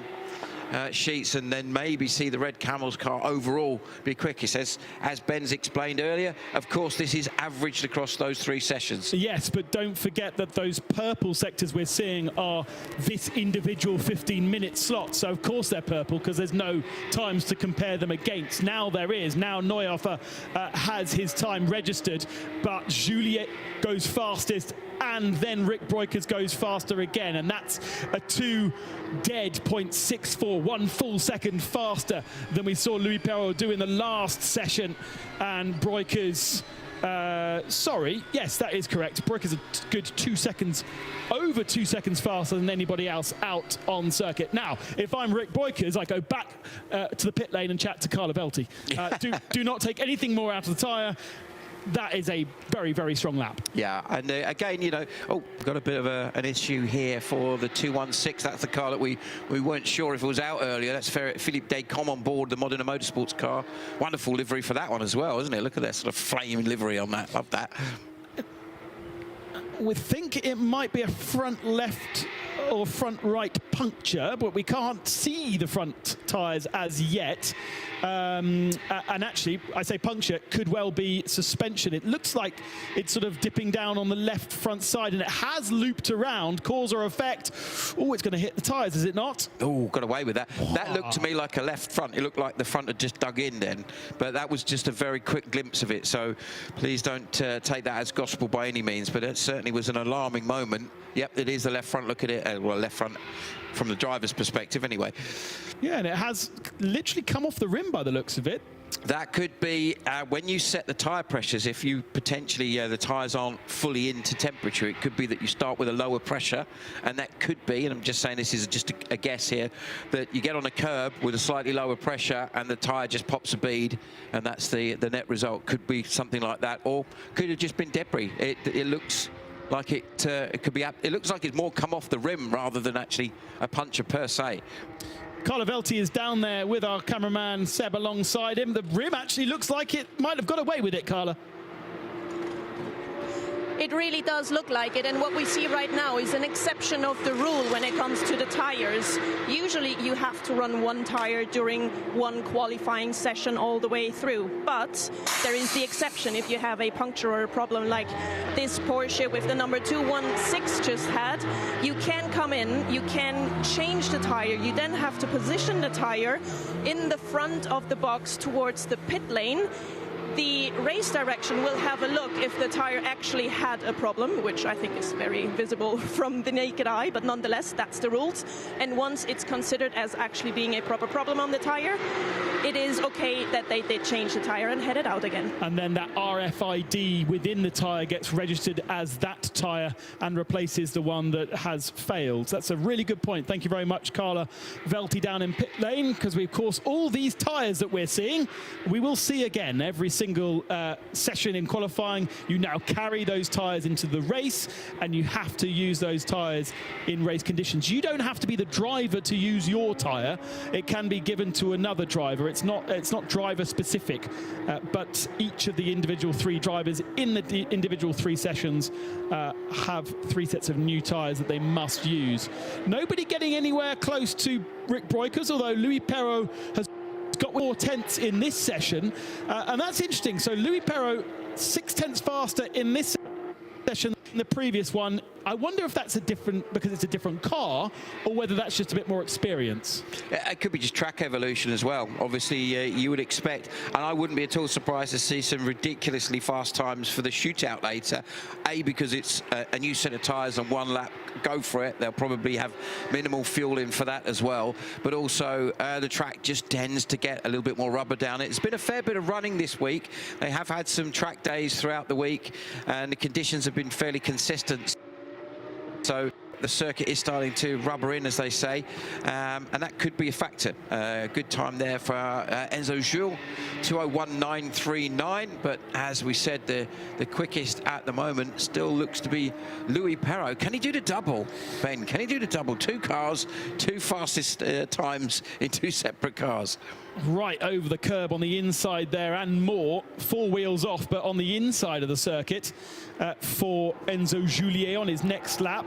The reason why, if you are watching our stream, he is top of the timesheets, although his fastest lap time is slower than Rick Broikers, is the combination of the two. You're seeing the order by the average lap time, but you are seeing the fastest lap time in the session on that graphic.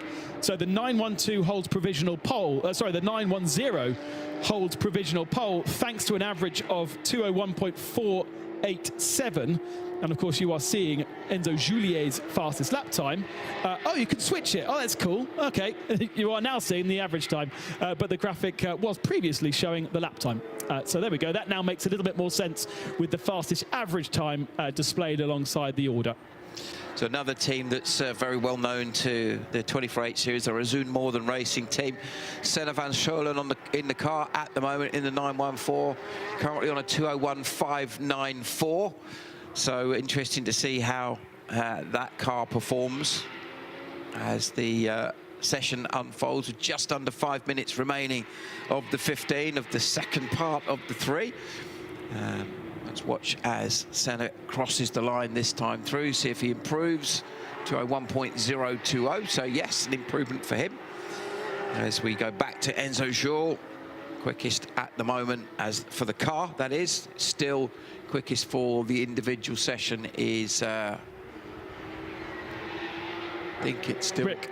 Oh, yeah. Yeah, Rick, 2:00.64. Bearing in mind the lap record in a 992 Cup car is a 2 minutes 0.71, so he's under that lap record by over 0.6 of a second. Yeah, I think a lot of that will be track conditions. I'm pretty sure of that.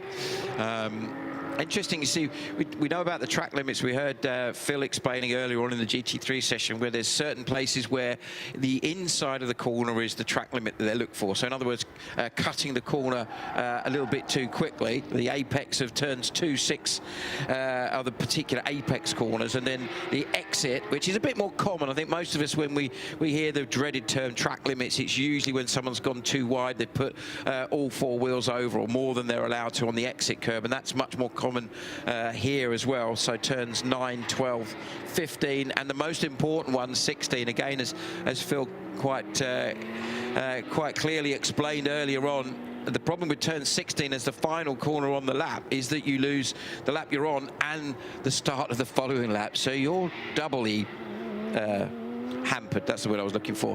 I think we've got a car that is stopped / facing the wrong direction, because I heard on the stream 929 squeal of tyres, and now I see on the tracker that for a while it wasn't going anywhere. Is now moving again, but that is going to be a very slow lap for Giovanni Nucera in the HRT Performance car. And hearing 888 has problems on the front right. From our director. We're down with Carla in the pits. Right, Carla, what can you see? Honestly, not much yet. We see as much as for the ones who are looking at the screen as well is now it's 3 mechanics sitting in front of the right side of the car. Wheel is off, and they are fumbling around very deep inside the car, behind the brakes, behind anything that is visible to me at this point. Something must be wrong. I will figure out what it is, but it's not quite clear from where I'm standing.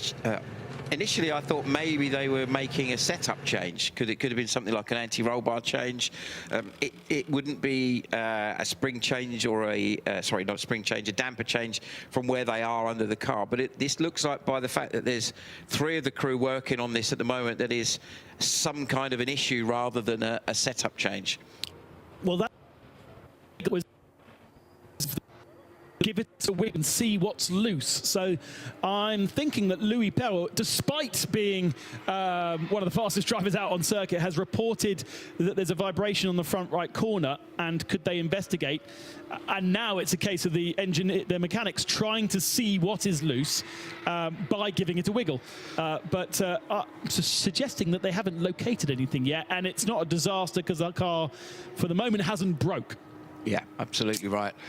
So it looks like that they will be focused on getting that car ready for the 3rd session. They've done a strong enough time so already. But as we said, in the great scale of things, if if, and it's a big if, they were a little bit further down at the end of the qualifying session because of the experience they have as a team and the success that they've had in this type of racing, would, I'm sure, be back in contention almost immediately in the early stages of the race, just by being able to make their way through by using the best of the drivers that they have and the tactics that they can use. So a penalty for 111. Now let's look at what that. Well, that must have been from the session earlier on then, not respecting pit stop regulations, drop of positions on the starting grid. Okay. And there's another little debate going on off air here. Johnny Palmer's been doing some digging into the regulations, and he does not believe that 910 has followed the regulations for qualifying. By putting a semi-pro driver in the first part of qualifying, which should be an AM-only qualifying session. I'm placing this I'm saying it without any responsibility at all. It's all on Johnny Palmer, because I'm always a bit confused sometimes with all the regulations that we have. Check a flag out on circuit. Most cars are in pit lane now. But that is our pole position car, so if they have some issues, then that is a concern. Back down to Carla in the pits.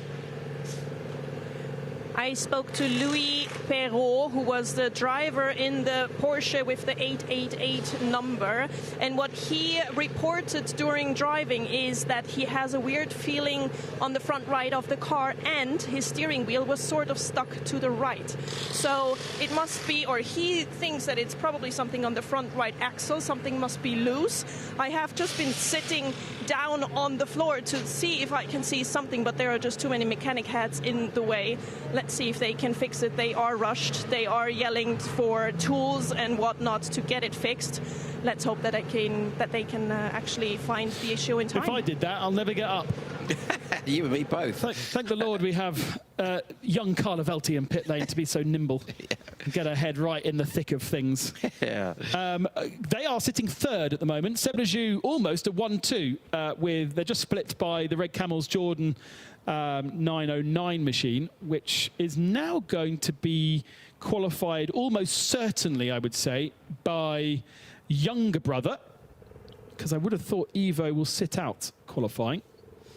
So we should see Luke, who is officially ranked the same as Rick for this particular weekend, but sometimes we see a split in their rankings.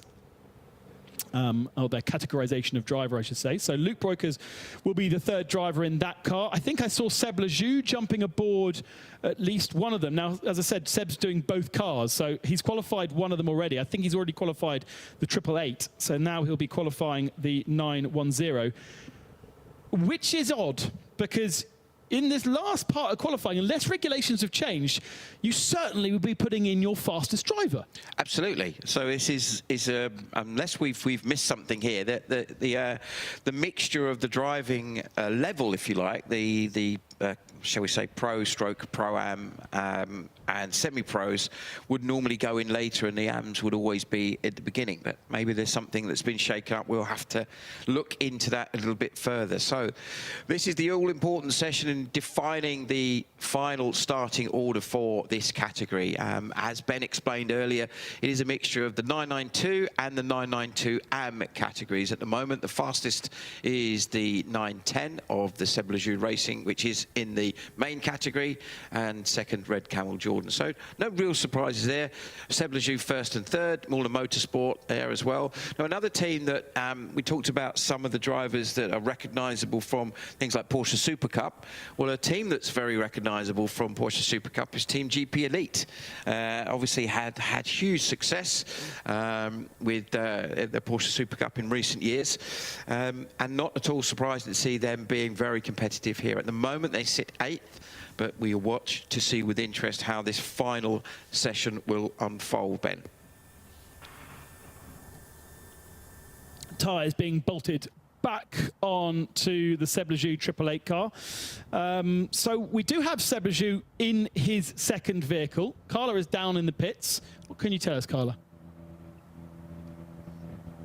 It's all about myself right now. As you can see, there is another, of course, Porsche with the engine running. And the team that is actually running this car is the Fach team.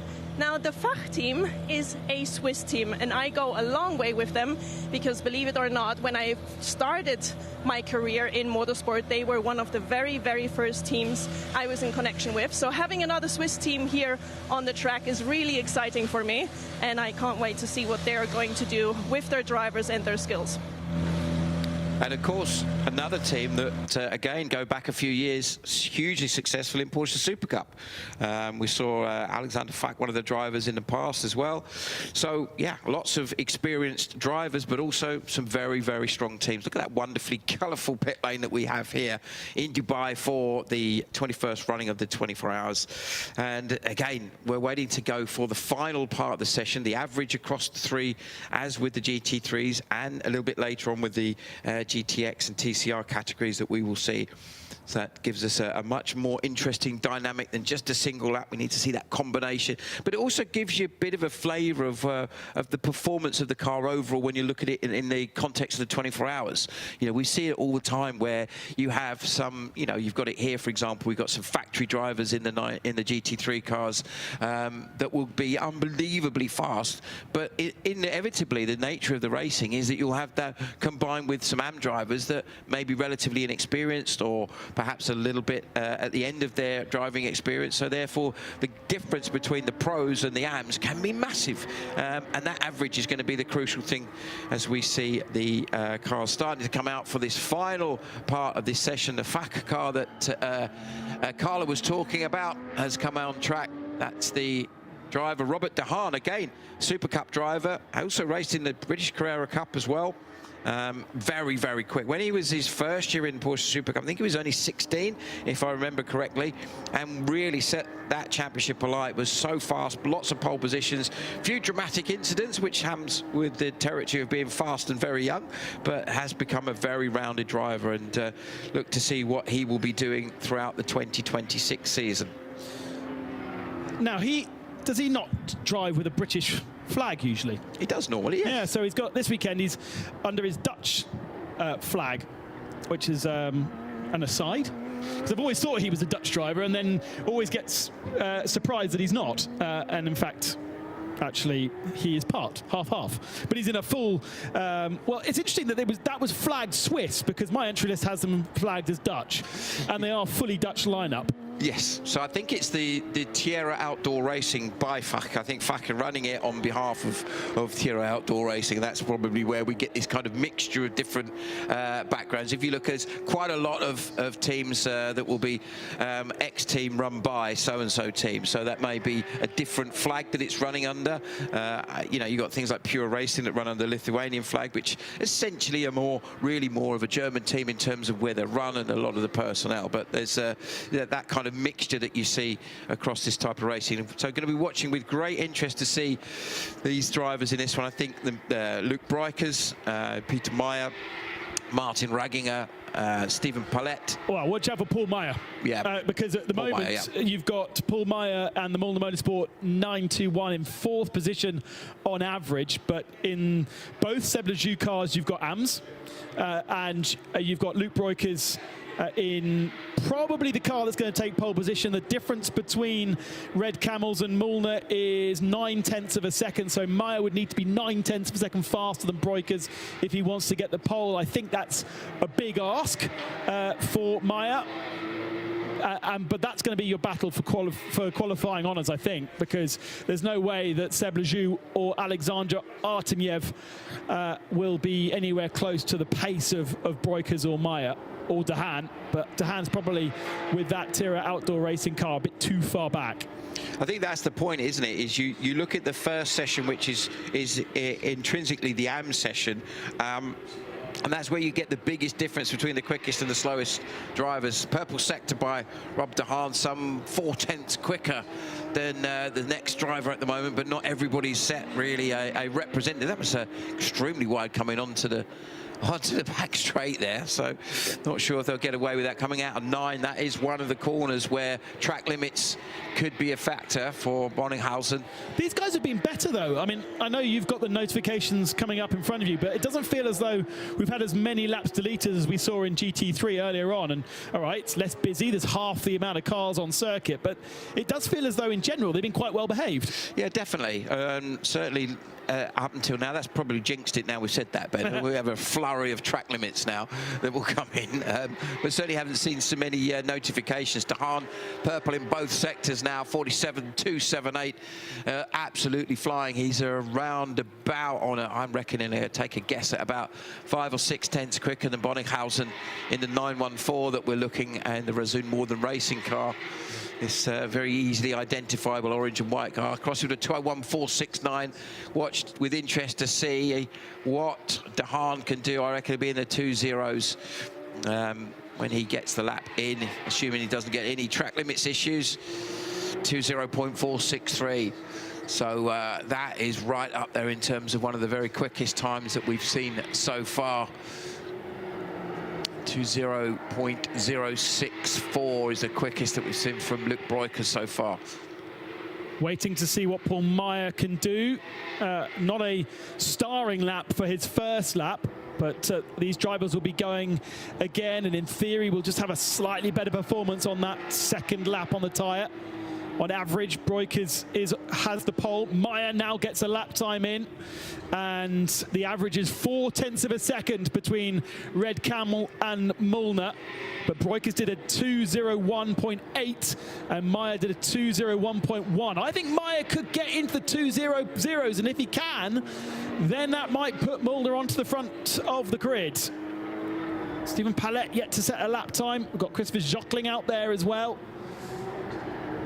And those times rumbling in, but Robert De Haan we're watching, and he's got a purple first sector. First man to go into the 39.9s in that first sector of the lap. Yeah, absolutely on it now. I think the only possible issue that he might have is Palette. We see on track now, we've seen him be super quick in both the Porsche Super Cup and the French Carrera Cup, amongst other things, in the past. So it really does look like a bit of a who's who of Porsche Super Cup and Carrera Cup races. Palette, green sector 1, purple sector 2, 2.00.767. So that, I think, is second quickest in this session, but not second quickest overall. Just a little bit of a nibble. Here comes Robert De Haan. Couple of corners before he finishes his lap. Showing us 5th at the moment in the overall combined session, but as we've said, quickest now into the 59s, 59.921. That is the fastest Porsche 992 lap of the session so far. An absolutely outstanding lap by Robert De Haan, and that was without a personal best in sector 3. And by taking that massive chunk of time out of Breukers and Meyer, it puts the Tierra Outdoor Racing by FAC up to second position, 6 tenths of a second away from the Red Camels car, though. So I think the average just too much on board with Luc Breukers. Didn't look like, as we joined him, that he was pushing. Paul Meyer has snuck up into second position with an improvement on his lap time, a 2.00.575. They are still 4 tenths of a second back from Red Camels, and Luc is cruising. I think he's coming back to the pits. They must feel comfortable that they are not going to be troubled at the head of the field here. The winners from last year look like they may be on course for pole position in 992. Well, if you look at their average, they're about 7 tenths quicker than the Robert De Haan Tierra Outdoor Racing by FAC car. So that would mean that you'd need to see Robert De Haan probably get into the 58s to be able to topple them from pole, which as quick as he is, I think that's a bit of a tall order. Meyer loses that lap time. Meyer dropped back down to 3rd position. So the 9.21 has got to go again, and he does so in sector 1 with a green first sector. Christopher Zockling's taken the purple 3rd sector for Raban by Fulgenzi, down in 8th position. But another driver to watch out for an ultimate pace. Palette, a 2.0.767, as Into the pits comes Luke Breukers. He feels as though he's done enough, and I suspect, looking at the timing screens, he has. But what can Paul Meyer do in terms of joining him on that front row? Yeah, Meyer, we know the performance that's been possible from him in the past. We've seen this very distinctive Muller Motorsport blue and white car. Such a strong car in the 24H series all throughout last season and in previous years before. So watching as he comes through to get himself into the second sector, not improving in sector 2, very close to matching his personal best though, and the personal best in sector 1, but still a little bit away from the time that we saw Robert de Haan do. Meyer now across the line with a 2:00.494. That moves the car up into second overall, just pipping Robert de Haan. Their combined time now 2:01.434 for the Breukers car, then Meyer in a 2:01.798 his car, and then a 2:02.015 from Rob de Haan. Oh, well, this is a bit strange. The Red Camels Jordan car making his way into the penalty box, trying to see exactly why they would have a stop and go penalty, which usually you wouldn't see in qualifying. Carla is down in pits. We've still got 5 minutes left of this session, although our main players now heading to pit lane. What's going on, Carla? If only I knew. I constantly have cases where I don't see what's going on. So if it was a penalty, he would have to stand in the penalty box, right? But he is standing very weirdly, just somewhere outside of the actual pit lane, so other cars can pass by. It's not dangerous. But I don't fully understand what's going on. I'm going to leave Sepp here to catch the pictures, and I'm going to try to speak to the team and understand what's actually going on. Nothing on our penalties list suggests that Red Camels do have a penalty, and even if they did, it would be a strange penalty to give in qualifying, a stop-and-go penalty parking up there. Maybe Luke Breukers is so confident that he's on pole position that he's preempting Parc Fermé. That's why we've got confidence. Maybe he's giving himself a penalty to make it easier on everybody else. Who knows? I mean, actually, we've got another qualifying session to come, so there wouldn't be a Parc Fermé situation, but he would need to go. He would need to go to the Parc Fermé area to get weighed. So maybe he's just parked there for 4 minutes because he knows he's going to have to get weighed, and it means the team don't have to push him back up there. He has lots of speculation, not really too sure. So circling there now, currently 7th on combined times. He just improved on his previous lap. Another driver into the 39 second sector in sector 1. Not quite as quick as Robert de Haan, but 39.959 for Christopher Zirkling in the rub done by Fulgenzi entered Porsche, that 971, the white car we see on track as we speak. His best is a 2:00.485. I tell you what, this is could well be faster again. He's in the 3rd sector of the lap. The car sits 7th on average, but only 3/100ths of a second off 6th. Martin Ragnar in 6th position has parked up, so we could see this car moving up a row if Zirkling can find 3/100ths of a second through the final turn of the lap. He has a green sector 1, he has a green sector 2, and Zirkling comes to the line. He does improve, and he does move up into 6th position. It's a time good enough for 2nd in 992, but it's not quite in the 159s. Not quite. Not quite, no. Just 1600ths of a second off of being into the 59. So fantastic performance.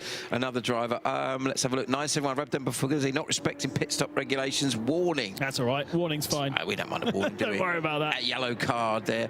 Taking a big cut there across the inside of turn 5 and 6. Have to watch that. That is one of those corners where they look for track limits on the apex. So at 6 they have to be particularly careful. Does look like maybe he's backed off. Maybe the team have got on the radio and said just chill for the rest of the lap now, because you've done a really good job. That time is very special, as you quite rightly said, just a gnats away from Robert de Haan's ultimate quickest, and it's been taken away from him. What, Ragging's lap? Yeah, Zirkling's lap. Oh, no. So he's dropped back down to 7th again. I must admit, that did have an element of track limits written all over it, that one, didn't it? So not massively surprised about that. So annoying when you get all excited about something like that and then 2 minutes later, donk. It's still down as the leading AM in 992 is the Rabdan by Fulgenzi car. And what a shame, he's missed out on the 3rd row and will start therefore on the 4th. I would say that's pretty much done for the qualifying in 992. Half the field are in the pits. By the way, Seb Lejeune Racing 910 provisionally 5th, and for the 888 car down to 9th. So they started the session, if you remember, as 1st and 3rd, but they had AMs in the cars and we expected them to drop slightly. The question mark still sits over the 910. There's Paul Truswell. Hello, Paul. Nice to see him back in the saddle. He was not doing strategy in Malaysia. Chose to have a holiday instead, would you believe? Really? Paul Truswell, a holiday when there's a race on? I know. And yeah, so still question marks over whether Sebastian Lejeune 910 is actually a fully legit qualifying for them, having their AM in part 3. Let's go down to Carla, who has an answer as to what's going on with Red Camel. I honestly can't stop smiling about this. They literally just stopped the car there because if he would come up, he's probably up for scrutineering. They have to push him down and they don't want to do that. So they decided to just stay there and wait for the session to end. Oh, speculation was correct, Simon. So when you look at a 24-hour race, you've got to remember that it's not just the 24 hours itself. It's the lead up to it. It's the practice day. It's the morning of the race. And saving energy is important. So I heartily approve of the Red Camels Jordan's logic there. OK, folks, let's not do any unnecessary pushing of these race cars around the place. Let's just park up and have a little chill. A famously relaxed nation are the Dutch. So we like that approach.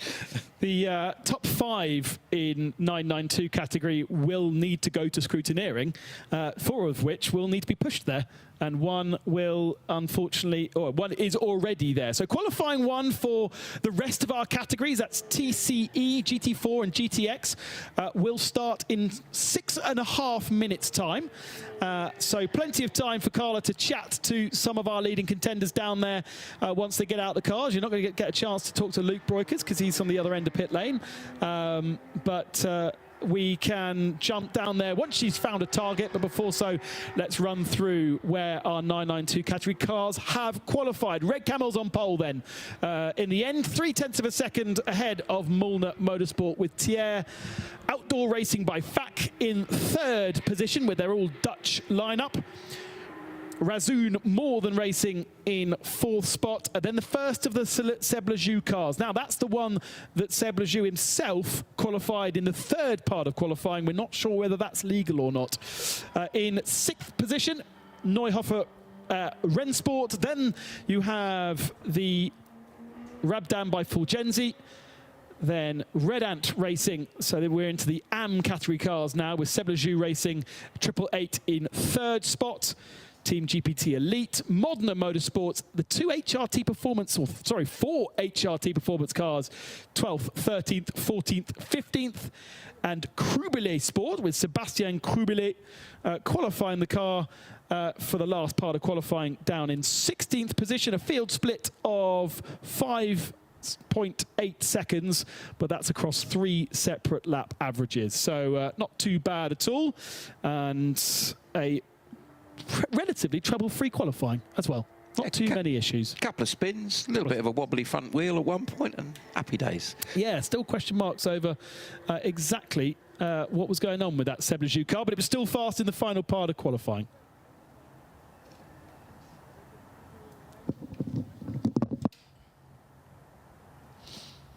So whilst we wait for, well, we've got another 4.5 minutes. So whilst we wait for the next session to commence, we can have a look at the highlights from that last session and maybe get down to Carla to see if she's got anybody that she has able to chat to.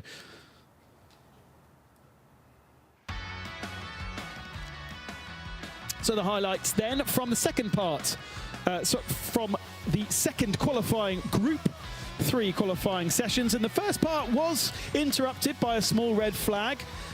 With, in fact, in the end, 2 992 cars going around, the second of which Fabian Dance in his Red Camel's car, which ended up being the pole position car. There was a few heads to be scratched, but in the end, the fastest man out on circuit, 1:59.9 for Robert De Haan, and pole for Red Camel's Jordan. And a thumbs up there from Paul Truswell. Phil Anson was watching from the back of the commentary box. Phil, that was an entertaining qualifying session and competitive too. Ben, that was a quick qualifying session. Very, very fast times. We set the lap record in there. It was originally held at 2 minutes 7:11 at 992 Cup. And boy, that has been obliterated. They are so quick, these 992 cars. As Ben and Simon said at the beginning of their broadcast, they're going to be a problem for the GT3 cars. In the race. Coming up next is a lot of qualifying happening. John Hindorf joins me up in the booth. Hello, how are you doing? Starting without delay, we're told from race control in about 3 minutes' time at 5 minutes before the hour. If you are just joining us, if you are just joining us at RSL_studio, I think we might have an opportunity to talk to somebody down the pit lane. Carla Velti just wrapping up the last session. No, in fact, Luke Breukers, unfortunately, he's dashed away. I had the same problem with Mauro Engel earlier on, these drivers. So for the third part of qualifying, it's TCE, GT4 and GTX, and we'll welcome in a new voice in just a few moments' time. We'll let Carla do the handover down there in the pit lane. If you are just joining us, it's mid-afternoon on Friday, early to mid-afternoon on Friday in Europe. Gotta love Friday afternoon racing, haven't you? And qualifying as we're setting the grid for the 21st running of the Michelin 24 Hours of Dubai. Some incredible stats. If you weren't with us earlier on, Creventic having conceived and run this race for every single one of the previous 20 runnings of this race. We have 13 different manufacturers. We have 53 different nationalities, which is incredible. And all the flags are down, drivers left on the start-finish line as well. We often, when we're sitting in the hospitality at the end of the day having something to eat, we play the game of how many we can actually recognise. In the past few years, they used to all be alphabetical. Then I think they mixed them up just to mess us about, Phil. And given that some countries changed their flag, well, that is very true as well. I think at last count it was 293 drivers. That's what I got last night when I did the count through. 293 drivers, 65 plus teams, all making their way to Dubai. And what an extraordinary start in what would have been called the off-season, to have had 2 races here in the Michelin Middle East Cup with 60 or more entries. Unbelievable. Let's head down to the pit lane before we release the TCE, GT4 and GTX. Let's go down to Carla, who's with the team that qualified in 3rd position in the 992 Porsche category. I truly apologize, my dear friends in the comms box. I was running up and down this pit lane to find someone to do an interview with because they just all jumped out of the cars and disappeared. But I found Robert De Haan, and you with your team positioned the car 3rd overall now.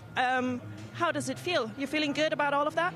Yeah, I think we can be quite happy with that. Of course, the average time of all 3 of us is in count for the result. So yeah, with the P3, I think we did a good job. We definitely showed our speed. Showed that myself in the last hit, putting the new track record going into the 59s. So yeah, no, I think we can be happy. We got a great car. We got a good lineup. Everything is organized well. It's just now focusing on the 24-hour, and yeah, it's a long race, so you got to keep focused. No damages, no crashes or anything, and yeah, we try to bring it home on the top step. Perfect. That was a perfect answer. Everything I wanted. Good luck for tomorrow. Thank you. Thank you, Carla. down in the pit lane. The cars have been released out onto the circuit for their first 15-minute session. They have to use the AM driver again. And we have TCE, GT4, and GTX. So we have 7 TCEs, 3 GT4s, and 6 GTX. That's double the amount of GTXs we had down in Abu Dhabi last weekend. And I like to see the TC and the TCX cars as well as Best Racing, providing the majority of those 4 out of the 7. What a great, great supporters of the series. They have a Seat, a Cupra, a Volkswagen, and a Porsche as well that counts as the TCE. If you're wondering why a Porsche, it's one of the older versions of the Porsche Cayman, and basically it's about performance levels.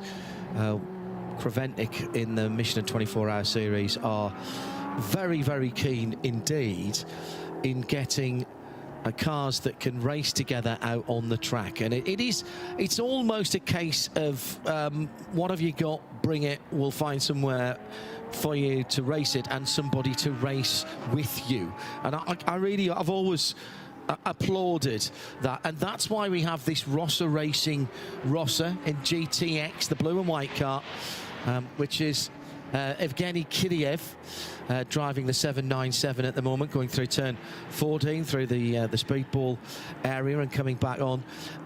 And quite simply, where else would you put this car? Well, good question. So we put it in a class that includes a couple of Lamborghinis, 3 Lamborghinis, a Ginetta and the Vortex. Perfect stuff. All right, time to head down the pit lane. Carla Velti is signing off, but not before she introduces a new member to our team here on RSL and in the Michelin 24-hour series. In the midst of the short-term chaos that we had here after the 992 qualifying, I found our newest member here in the pit lane, Sarah Essa. Welcome. How are you feeling with being here? I am so excited. This track is on my backyard, basically. I've been listening to the cars all week from home, and I worked here last year on the stage. So now here I am in the pit lane, very excited to be taking you through this session. I know a lot of the local drivers, so I'm looking forward to bringing some stories to you through the weekend and over, like through qualifying and through the race. But back to you. I'll be back with you very shortly to see what's going on in this session. Sarah, and thank you for popping over from your backyard. Absolutely brilliant. And we'll be hearing from her throughout the weekend. No super fast laps yet. TCX cars warming up their tyres perhaps just a little bit quicker than some of the rear-wheel drive car. Nice to see Czerny Motorsport and Circuit Toys and the Porsche of SRS Team Zorg Rennsport in the GT4 category. A category that I've felt in around the world actually in multi-class series is slightly underrepresented. I've always wondered why we haven't had more, for example, at the 12 Hours of Bathurst, which we'll have in around about a month's time for you. It is, I suppose one of the things is that, you know, you can probably race a GT3 for not much difference in cost nowadays as the GT4s get a little more sophisticated. They certainly aren't just the road cars with cages that they were a relatively short time ago, Philip. Yeah, I had a chat with a couple of the teams who moved from GT4 to GT3, and they said, well, I can buy an 8-year-old GT3 and be competitive. Yeah, in this category of racing with BOP. Yeah. So the balance out, and all the drivers want to go faster. Yeah. So the GTX car is almost GT2 spec on power to weight ratio.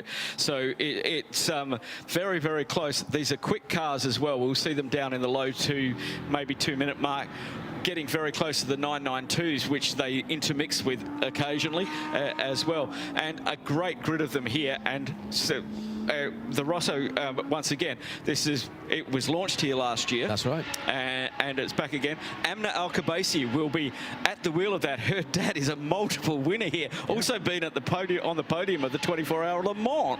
So great lineage there for the Khabaisi family having Amna at the wheel of the Rossa this weekend. Really, really pleasing to see that. as the cars now starting to get into their thing, and it's the Rosso Racing with Evgeny Kirev at the wheel of the 797. Andres Lewandowski, we saw them down in Abu Dhabi in the Lamborghini. This is the Super Trofeo car, not the Hurricane. And we've got 3 of those in this field. Leipert Motorsport and Team CMR have got them out as well. We've got a few very interesting, there is a team out there at the moment. The 107 car, it's a Toyota Supra B-Spec car running in the TC category. Yeah. And this is a great story. The 5 drivers of this were driving in the Kyoto Cup. They're the top 5 out of the Kyoto Cup. This is a one-make series in Japan. Think W series. And the top 5 drivers... Right. And their TGRR, that stands for Toyota Gazoo Rookie Racing. How about that for a bit of backing?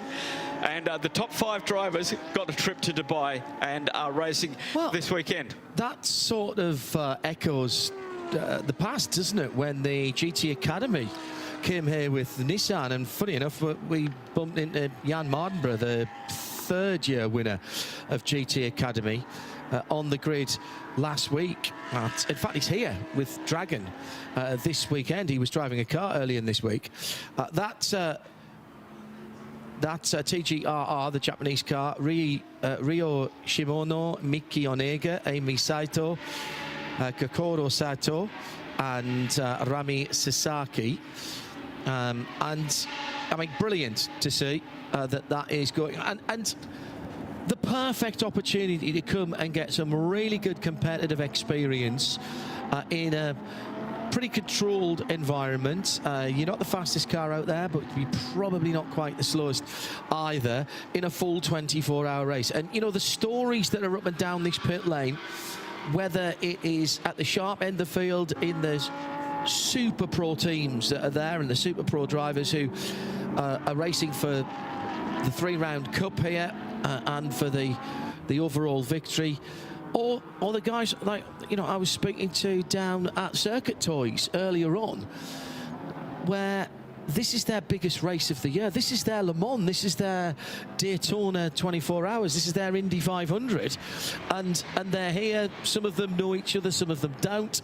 I think it's incredible, and it's one of the 2 races that I would still like to tick off my driving bucket list before I hang up the race boots for good. And I just think you never will. No, well, you just go into a simulator. Well, that's true enough. Halfway through this session, then, and Lewandowski, Andrzej Lewandowski in the GT3 Poland Lamborghini. Remember, this is just the first of 3 qualifying sessions. 2:01.248. That's a little bit outside what we've seen.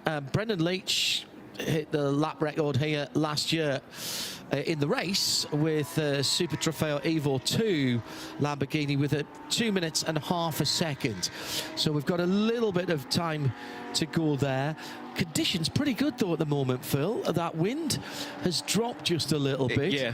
And I would think the temperature, I mean, the sun has gone over the top, but only just. Actually, this now, bizarrely, this is, when you look at the shadows on the cars, the shadows are very short. So actually, we've probably just gone by the solar noon rather than the timed noon. But as you remember, John, when the sun goes down here, you flick a switch. Oh, yeah.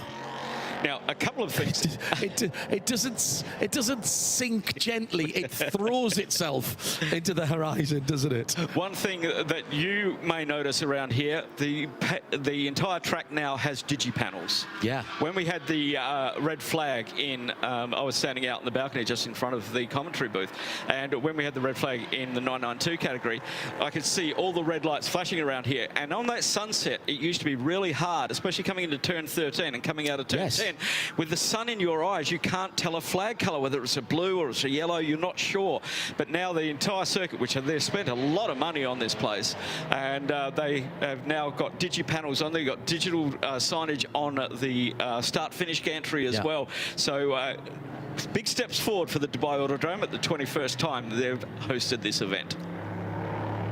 So this just coming on to the last 4 minutes and a third of the way in, but we have a reasonable class separation within this category, with 6 GTXs ahead of 2 GT4s.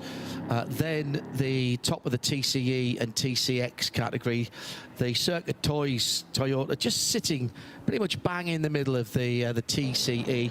Don't forget as well, if you want to follow along with the same timing information that we have here in the Global Broadcast Centre, then all you have to do is click on to 24h.com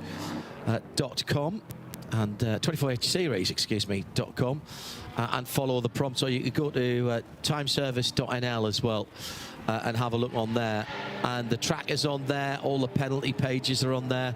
Phil's being trimmed down a little bit this weekend. He's down to purely 4 of his own screens and one of the booth screens. I mean, hardly worth bringing that, Phil, well, to be honest. I'm a bit disappointed. I could walk it from home, so it's fine. Yeah, very good. Just about the right number, I think, here, 16. Incredible that more than half the field, or on half the field, is GT3 cars, really coming back to a huge event again. This does take a few years to just and the quality rebalance. of drivers. It was like we're looking at an IMSA or a WEC GT3 field when we got to the end of that. But Phil, we were talking about this a week ago, weren't we? Yeah. At Abu Dhabi at Yas Marina. There we are on a Grand Prix circuit, and the teams at the front of the grid, the drivers at the front of the grid, they would grace any sports car race in the world. And you know, I love the fact that we come here with that kind of professionalism, with the kind of professionalism and attention to detail that we get from Creventic in their organisation, their logistics, their race control and race management. And yet there's still room for somebody to come and say, right, I've got my licence, this is going to be my race, this is a nice time of the year to come, I'll come out for a couple of races. And I actually think changing round, there was a variety of reasons why we changed round and put the 6 hours of Abu Dhabi first before the 24 hours, the Michelin 24 hours here, which I won't bore you with, because actually it doesn't matter. I think it worked really well, yes. and I'm pretty certain that Creventic will be looking to hold onto that next time around. 90 seconds to go in this session. Few track infringements, but everybody's staying out and using this as much as a bit of extra practice as qualifying, particularly for these the lowest ranked of the drivers in these cars. As best, 103. Sarah Esser is down in the pit lane for this, and she's made her way down to TCE, where As Best Racing makes up half of the field. So let's get down to her now and make the acquaintance of some of those drivers and team members at As Best Racing.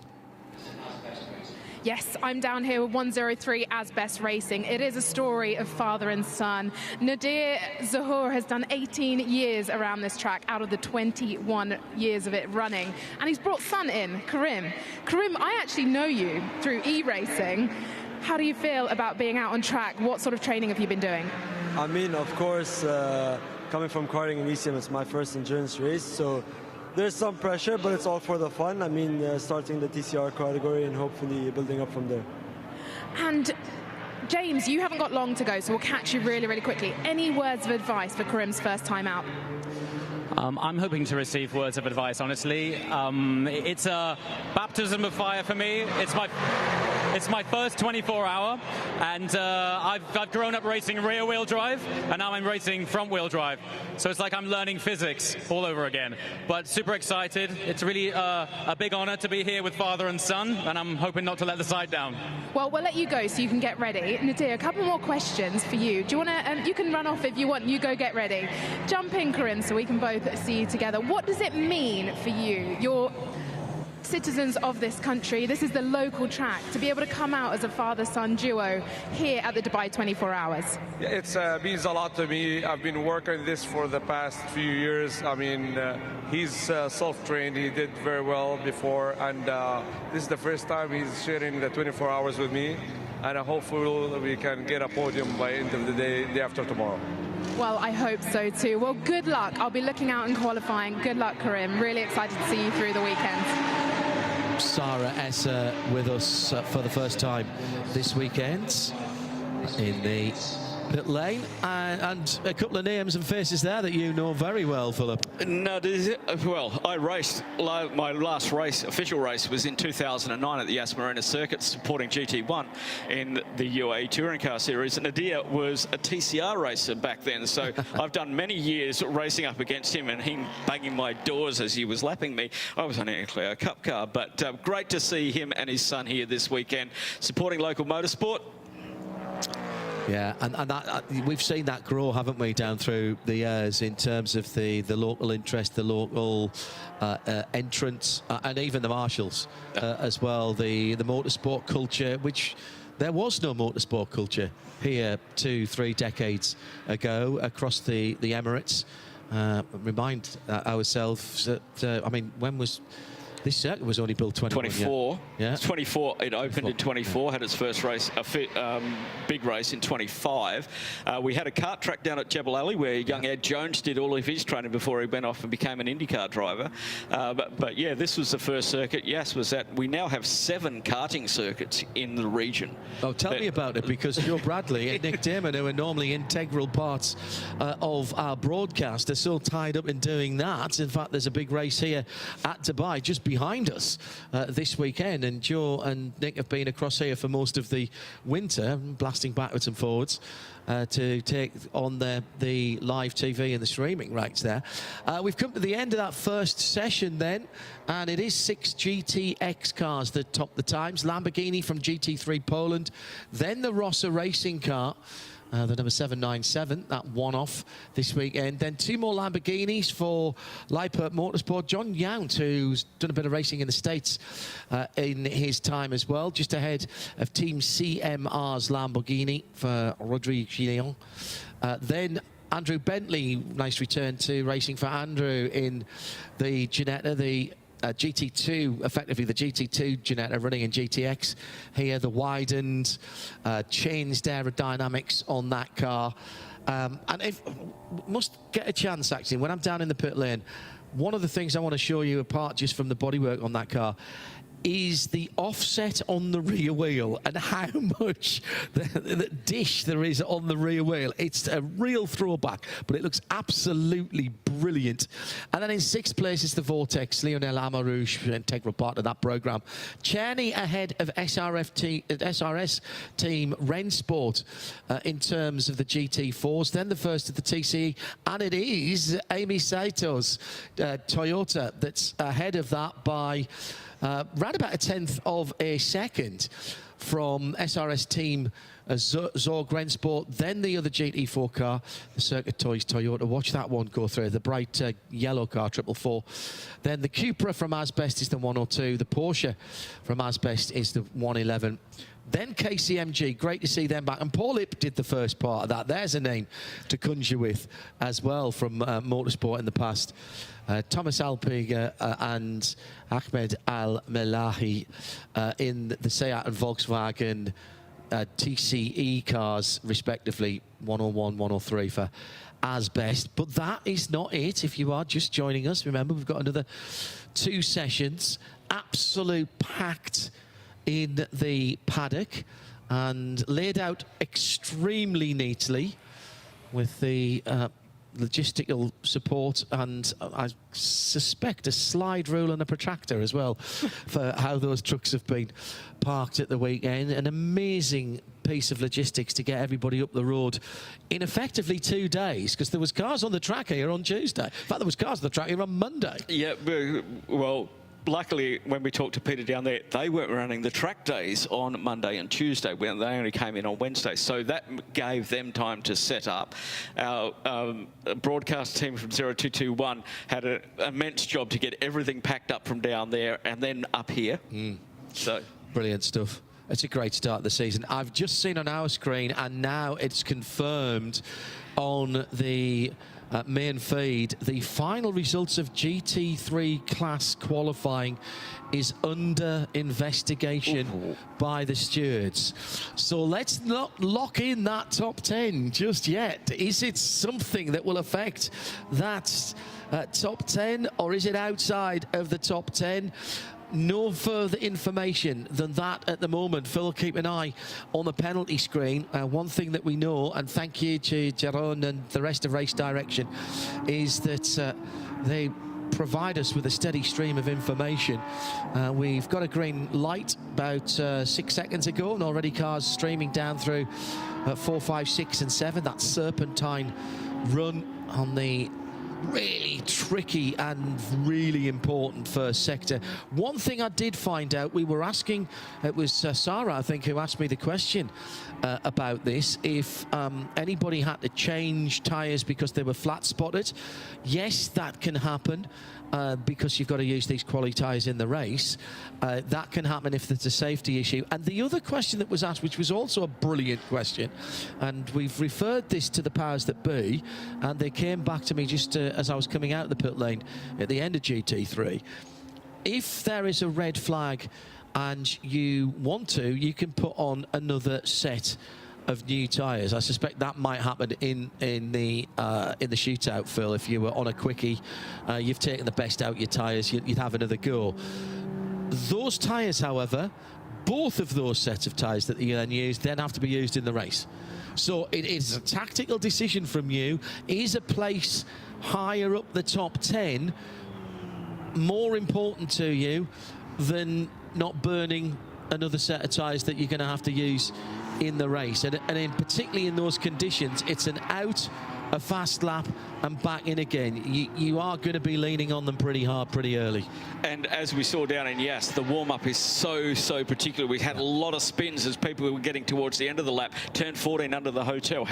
On the exit of that, off camber, how many cars did we spin? It looked like it was sheet ice at one stage. So many cars spinning across there. Luckily, this track is a little bit more coarse than the Formula One circuit down in Abu Dhabi, and it does tend to grip a little bit better on cold tyres. But I've spun a Clio Cup car going out on cold rear tyres at turn 2. So early on in this session, just 4 minutes or thereabouts gone. Let's head down to the third place team as it stands, but with plenty of time to go. Edward McDermott has taken out the Circuit Toys Toyota. Sarah Esser with one of the other drivers down in the pit lane, watching on expectantly. Absolutely. Let's do a quick spin around, Ahmed. The camera's gone round this side. Here we are. Yes, I'm here with Ahmed from 444. You are one of the very few Emirati drivers. It's your third time out here. How is it with the Circuit Toys team? It's great. It's great. Every time we participate, we have like have fun and do our passion on the track. Since we are Emirati and have this amazing track, I never miss it again. Well, when I came in to grab you in the garage, you went straight to your helmet and you said to me, "Are you coming to check my helmet?" Can you tell me exactly what's special about it and why it keeps being checked? Yeah, I'm one of the few who drive with the open face helmet. So every time I do endurance, they check my helmet if I approved and it's have all the document size on it. Yeah. And yeah, it's kind of a special helmet since it's my business, aka Abu Dhabi. It's like martial art gym, and as you see, there's one of the Street Fighter characters, Sagat. I painted myself on it. Very cool. Well, show us the open face to the camera so they can see. But getting down to business again, show the open face this side. Spin it around. There we go. Well, getting back down to business, we're here in qualifying. How were the lap times out there for you? How's the car feeling? Yeah, it's improving a lot. I was in TCR last week in Yas, and I'm doing GT4 with Circuit Toys. You know, it's a bit different driving a front wheeler to a rear wheeler. Yeah, my lap time is improving every time I understand. I get in the car. Well, congratulations. Excited for your third year out here, and I'll be keeping an eye to see how you go and keeping an eye of this helmet as well. Well, have a good rest of qualifying. We'll be looking out to see where Circuit Toys comes. Well, I used to be a Muay Thai fighter a long time ago. And to me, this is another kind of fight. I'm not using my fist to throw punch. I'm using my fist to grab the wheel and fight on the track. It's keeping the passion of adrenaline up. well from my tie to GT4 and here at the Dubai 24 Hours. Well, thank you so much, Ahmed. We'll continue to catch you throughout the weekend. How's that? Yeah, thank you. Speak to you soon.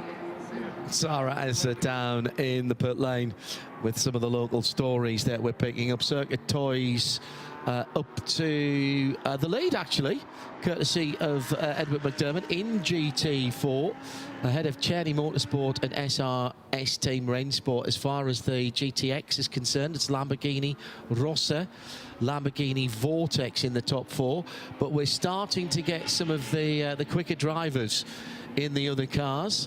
In fact, CMR and Hugo Mojica has just jumped up into 4th place for Lamborghini in that car. GT3 Poland on top, as I say. Their average at 2:01. And a problem for the Rossa.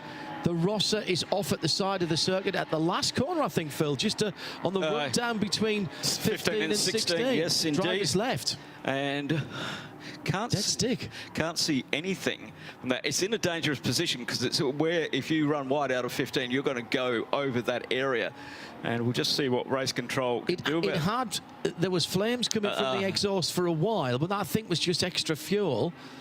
Sort of doing the Batmobile impression from the blue and white Rossa. Very pretty car, beautifully proportioned with the rear haunches and that rear aerofoil, mid-engine. Red flag on the session. Stops the clock with 7:45 to go. And the VW Golf just missing pit entry and not able to get in. Oh, and of course, as soon as the red flag comes out, the Rossa refires and continues on. That is absolutely the bane of race control's life. It has happened so many times down through the years. Now, we'll get everybody back in, we'll reset. There's no rule for losing time or not being able to take part in the rest of the session. So that Rossa car, Ismail Akhmekodjev behind the wheel of that car, obviously being talked through the restart procedure. As I say, it's a really nicely proportioned car. It's a little smaller than you think it is, not as big as one of the GT3 cars. The Ginetta GT2 out there. Look at the dish on that rear wheel. Look at the offset on that rear wheel. It is absolutely incredible. And you think when you first see it, oh, it's just another Ginetta. We know what that looks like. Until you look at it from behind and it's rumbling down the pit lane or down the front straight with the supercharger whining away, you go, it appears to be a Ginetta that's been working out. Quite a lot. Muscular. Yes, absolutely. The Ginetta Gym Bunny and the huge rear diffuser on the back of that car.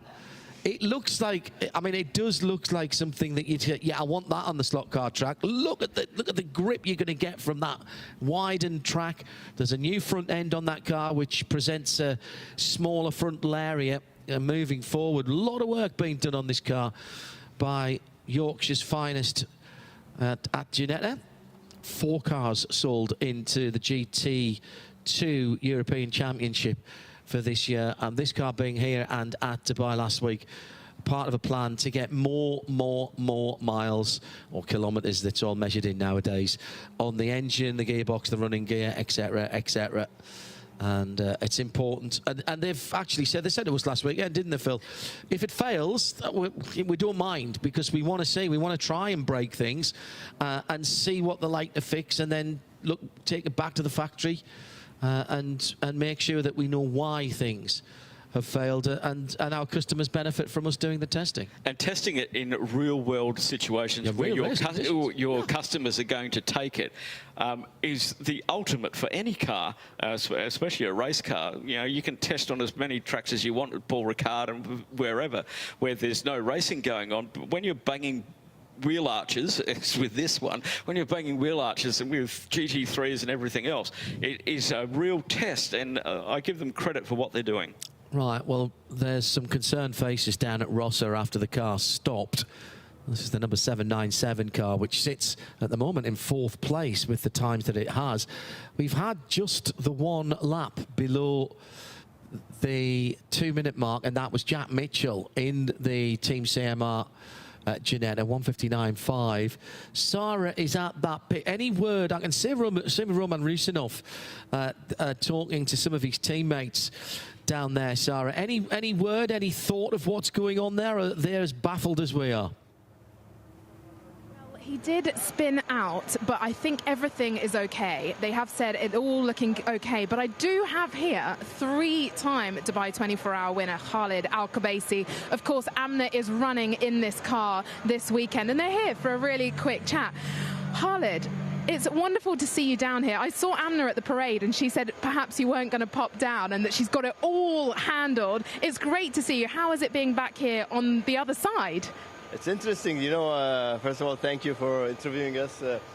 After doing Dubai 24 hours for 13 years, you know, I think I had enough, and I thought I'll pass the mantle to Amna over here to continue. It took her 1 or 2 years to be, you know, convinced to come to endurance, and now I think she tasted it a little bit last year with the Ligier. I think now she likes endurance more. Absolutely. It has been really exciting to see you switch to endurance. How's it been for you? What have been the main differences, or perhaps the challenges that you've had to work through?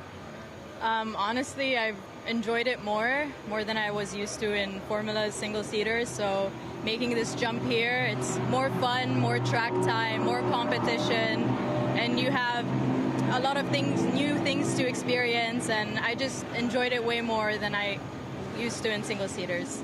Well, I'm really excited to see you out there. I can't go without asking about what just happened on track. Is everything all okay, and how's the car? I can see it's just returned back here behind you. Yeah, everything is fine. Our teammate just had a little spin, and we boxed him, and now we're doing the driver change, but the car is okay, everything's fine. Well, that's good to hear. Well, good luck this weekend. Excited to see you back out on the car, and wonderful to have you here, Khalid. Back again, royalty of the Dubai 24 hours. Great to have the local interest, as we were talking about early on in the broadcast. We have gone back green about a minute ago, actually, so the 7 minutes and 45 seconds are now 6 minutes and 43 seconds, so 1 minute and 2 seconds ago. In fact, tough this one, because you've got to switch yourself back on again here, Phil, but at the moment, now interestingly, that time that I was talking about that Jack Mitchell had put in for Team CMR, that's been wiped out. He's dropped back down to 6th in class and 11th in the full category, so that must have been wiped for track limits. Did he do it as the red flag came out? Possibly. I can't find the 795 on that's unlucky. The track limits at the moment. 794 I've got. Oh, close, but not 795. Pop next door. Oh, just yes. Oh, that is very, very unlucky, isn't it? If that is the case, and that they have managed to lose that sub 2 minute lap just as it as the red flag came out. So let's see if Jack Mitchell, who's still in the pits, by the way, in the Ginetta, see if he can replicate that. He might just be sitting and thinking, we'll have one more go, which he needs to sort of be rolling in the next minute and a half, I would say, Phil.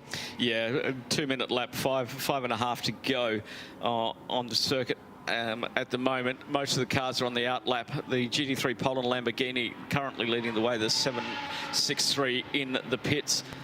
We know the Rossa Racing is in the pits, and they're getting ready for the next one. Philippe Bonheur is also in the Vortex, currently 5th in GTX. Red, white and black of the Czerny Motorsport BMW coming through the early part of the lap. Just under a little bit of cloud at the moment. The sun's just nipped behind, so this is an opportunity maybe to take advantage of a track that is a wee bit cooler. Love these guys. Czerny were the only GT4 car in Malaysia, and they raced as if it was a horde of top-class GT4s sitting behind them, and they were in a class of a dozen. They absolutely pushed themselves to the limit. And when I asked them about this, it's Ivan Krapitsev at the moment behind the wheel. When I asked the team about this, they said, look, we don't want to come here to cruise around, even if we are only in a class of 1 or 2 or 3.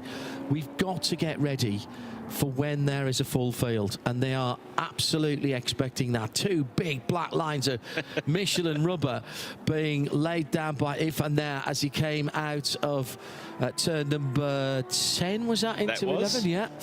And yeah, big sideways slide. Never mind Tokyo drift. This is Dubai Autodrome drift from Ivan. Well, he's putting a little bit of stress on those Michelin tyres. Remember, they do have to use those at some stage between tomorrow at 1 o'clock local time and Sunday. Indeed. I'm amazed that I think they would have spent most of the week straightening the body panels out after last weekend. It was involved, not its fault, but it was involved in a lot of car contact out of our 2.5 hours of Code 60 down there last weekend. And yeah, they've done a great job. The car looks in magnificent condition after a very short time to get that all back together again. Crosses the line, really exercising. He's stretching out the right foot there. No, I felt I was getting a bit of cramp. I just needed to all the way to the firewall. He's enjoying himself. GT3 Poland, Severin Mazur behind the wheel of that car. Their average at the moment is about 0.2 quicker than Lippert Motorsport. Those are the two Lamborghini Super Trofeo cars that lead. Then the Rossa Racing will not see that car go back out again, but they're sitting handily at the moment. Oh, and that was the fastest third sector of anybody last time around for Mainz Tallinn from the Lippert Motorsport team. So is he going to be able to translate that good last sector into a good first sector? Well, yes, he is. It's his best. He's under 40 seconds, and that's a very decent first sector indeed for that Lamborghini number 710. Just had the 795 getting flag signal warning. You don't want to get around here, so it's changing. That's Jack Mitchell once again on an outlap, so not respecting him. Possibly at the end of pit lane, there is a blue light at the pit exit of pit lane to let you know that there are cars coming down, because the pit lane exits right into where you want your line to go into turn number 1. Jack Mitchell has just emerged from the pits. He's going to be very tight indeed to get back around to do a flying lap. Remember, he'd done an out lap and a flyer, which would have been the fastest lap we've seen, a 1:59.547. But unfortunately, the red flag, we can't see that that was disallowed for any other reason. So it could only have been that the red flag came out before he crossed the line. He's got to cross the line just now. So he will have this one, but no more. It'll be one and done for Jack Mitchell and for Team CMR. What a pressure situation then for that young man in the all-carbon Ginetta, as he's in the first sector now. He's got no cars in front of the 107's just coming out of turn 9. He's at turn 4. He should get a nice clean lap here to see what he can do to get him out of the 6th position in the GTX category at the moment. 2nd, 3rd, 4th and 5th in GTX have pitted, have done theirs, and Masthalin in the 710 Lippert Motorsport Lamborghini leading the way, still out on circuit.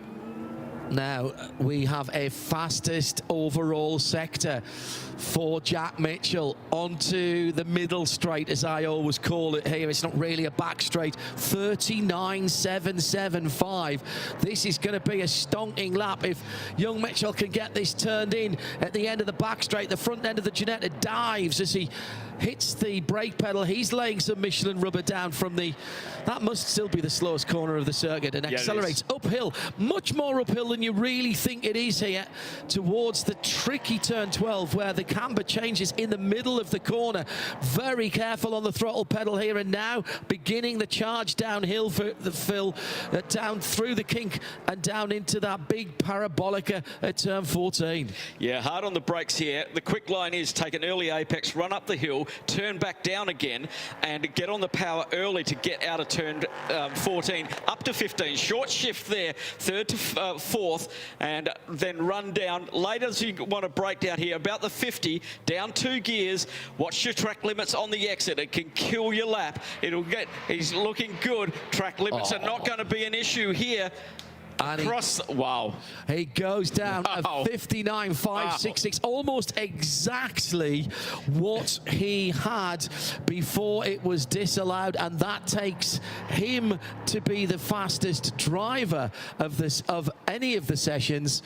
But that also puts Team CMR and the Ginetta to the top by 3/1,000ths of a second on average. 201.550 against Lippert Lamborghini's 201.580, and the GT3 Poland 201.592. How close do you like it? How about not even a 1/10 of a second? That is absolutely incredible. Half a 1/10 between the top 3 cars on average, and then it's a 202.132 average for Rossa Racing, but still one more session to go. Jack Mitchell then, seeing the checkered flag, can ease it back down now. Job done. Stress, well, who needs it? He just absolutely eats it for afternoon tea. Brilliant stuff. Are they going to throw Nico Prost in to do this last session because he's the pro? Talk about got both barrels loaded for the GTX podium. Remember, they line up in category order for the start. They're all in their respective classes, so that we don't get too much crossover with 65 plus cars on the grid. But that was Team CMR. What a lap for that over Lippert Motorsport. Then it was GT3 Poland in 3rd, Rossa in 4th, Team CMR in 5th, and the Vortex 701 in 6th position. In GT4, Journey Motorsport leading the way from SRS Team Sorg Rennsport in the Cayman, and another Cayman behind them. But in the TCX class, slightly detuned, for SRS Team Rennsport, and then the Toyota Gazoo Rookie Racing in 2nd position in TCE, leading the way in TC. So we have TCE, and TCE is the overall category. We have TCX and TC in that category. So we have 2 TC cars, both of them are B-spec Toyota Supras, and then we have a list of Asbest Racing and cars that are doing the rest. And what a great turnout from Asbest Racing. And I can tell you now that Asbest Racing will be desperate to get their front-wheel drive cars ahead of the rear-wheel drive cars in that TC class. I will tell you that now, absolutely. They had a singleton car at Malaysia at the back end of last year, and they said, no, we'll bring more. We'll bring 3 TCRs and a Porsche, one of the DTM Porsches, and that they have done, as good as their word. Right, Phil. Not that your good lady would allow you to put a wager on this, but where would your 10 dirham be going between the top 5 cars, which is separated by not very much, let's be honest, when we see that top 3? I mean, it's permanently one from that top 3. Where would your money go? Are you going to wait, though, until you see who's put into the cars? Yes, I think I'm going to wait because there are some serious drivers in GTX, and I'm just looking at who can go out in the. Well, I think Team CMR will probably throw Nico Prost in as their pro. That would lead that way. But GT3 Poland. We've seen one of the Lewandowskis. We've got Paweł Kadolski as well, and Gustav Wisniewski. So we have some of the drivers that I haven't seen before. Great lap under pressure by Jack Mitchell. He's down in the pit lane now. Helmet off, ready to talk to Sarah Esser. He absolutely is. He's here with me. We'll get the camera on him in one moment. Jack, that was an absolute stormer of a lap. Yeah, it was pretty good. Yeah, I'm not sure what happened with the first lap because I'm pretty certain I got across the start and finish line before the red flag. But either way, a little bit of pressure to get that lap in. But aside from that, no, the car was great. CMR have done an amazing job, and obviously Ginetta as well built an amazing car. So for me to be here is a massive opportunity, and I'm so grateful for it, and just trying to enjoy it at the same time. Just pretty good in your words. Do you think there's more in there? It's always on that first lap. We haven't done too much running on the new tyre this weekend for myself, and it's that first lap always counts. But no, the good thing is we've set it up a little bit softer this weekend, so we can get an extra lap out of it, and that really helped us in that situation then. So, like I said, thanks to the team, thanks to Janetta, and let's try and enjoy the race and get to the checker flag. And how are you finding these tyres? Yeah, they've been really good. It's my first time running Michelin since probably about 2017, so it takes a while to get back into it, but as any racing driver, you drive to the grip that you feel underneath you, so the grip feels good, I'm smiling, so I can't complain. Great to see a smile on your face. So who is jumping in the car for the final qualifying session? Got Nico Prost, so big name, but he's been driving really well this weekend, and I've been learning a lot of him as well, so great opportunity for me to be in the same car as him. Absolutely, and wonderful to see Nico here. Well, we'll be looking out to see how he does in the final qualifying. Congratulations again, Jack. See you soon. Oh, listen to that start up in the background. Are we not entertained? Are we not blessed? What a fantastic noise. And that is Nico Prost just rumbling away from Sarah Esser and Jack Mitchell in that highly modified GTT spec. Janetta heading out with the big supercharged V8 engine. That's Michael Simpson last week, I think it was. So you decided to supercharge the big V8? Yeah. Why? Well, because we can. Oh, okay then. That seems reasonable. So you were right, Nico Prost. Don't be too smug there, Anson. Don't be too smug. So now is your money on that car then? Yeah. Nadia, he's putting 10 dirhams down. It's come out of the household expenses. Oh, we got an Asbest Cupra not moving. The all-white car right on the very far side of the circuit. And believe it or not, I forgot to bring me binoculars with me. It's Yuichi Emamoto behind the wheel of the number 102. And that is the car that is third currently. Oh, it's not. It's restarted. The 4-cylinder 2-litre turbocharged EA888 engine. Common to Audi, Seat, Cupra as it is now, VW. What a servant that engine has been down through the years. And it's moving. Good news. And the driver, Yuichi Imamoto, did exactly the right thing, pulled across the driver's right. That was one of the instructions at the driver's briefing at the Burj Al Arab last night in the Michelin driver's briefing, and the Michelin starred food as well that was served later on. We were told last night, and I didn't ask why, Phil, but you might know, that drivers have been asked not to use the cutouts anymore. The shortcuts aren't now available to them over the Old Hill circuit and round some of the cutouts. Yeah, what it does is, especially here when on the back, coming on the back straight as I call it, and I have since 2005, it's bringing them up around where you've got cars coming down into turn 14 at a very, very high rate of knots. Yeah. And if you have somebody up there, we've had cars into the wall up there. That's true. At very, very high speed. So you can't use that anymore. Because it would be a head-on. Basically, it'd be too dangerous. So I understand why, because especially with a fast field like we have. So they'll be coming this way. They'll be towing the cars that way. The cars coming up, the brakes are going that way. So it's a 90-degree on. And, yeah, you're a sitting duck if you're up there behind the tow car.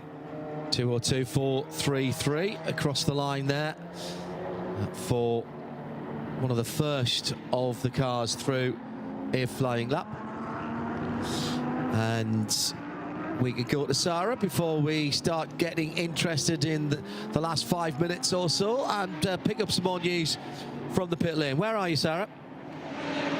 I am down at 107, the all-female team from TGRR. I'm here with Amy Saito and Miki Onaga. They ran the first and second qualifying. I'm going to speak slowly, though, because their English is incredible, but they just need me to speak a little bit slower.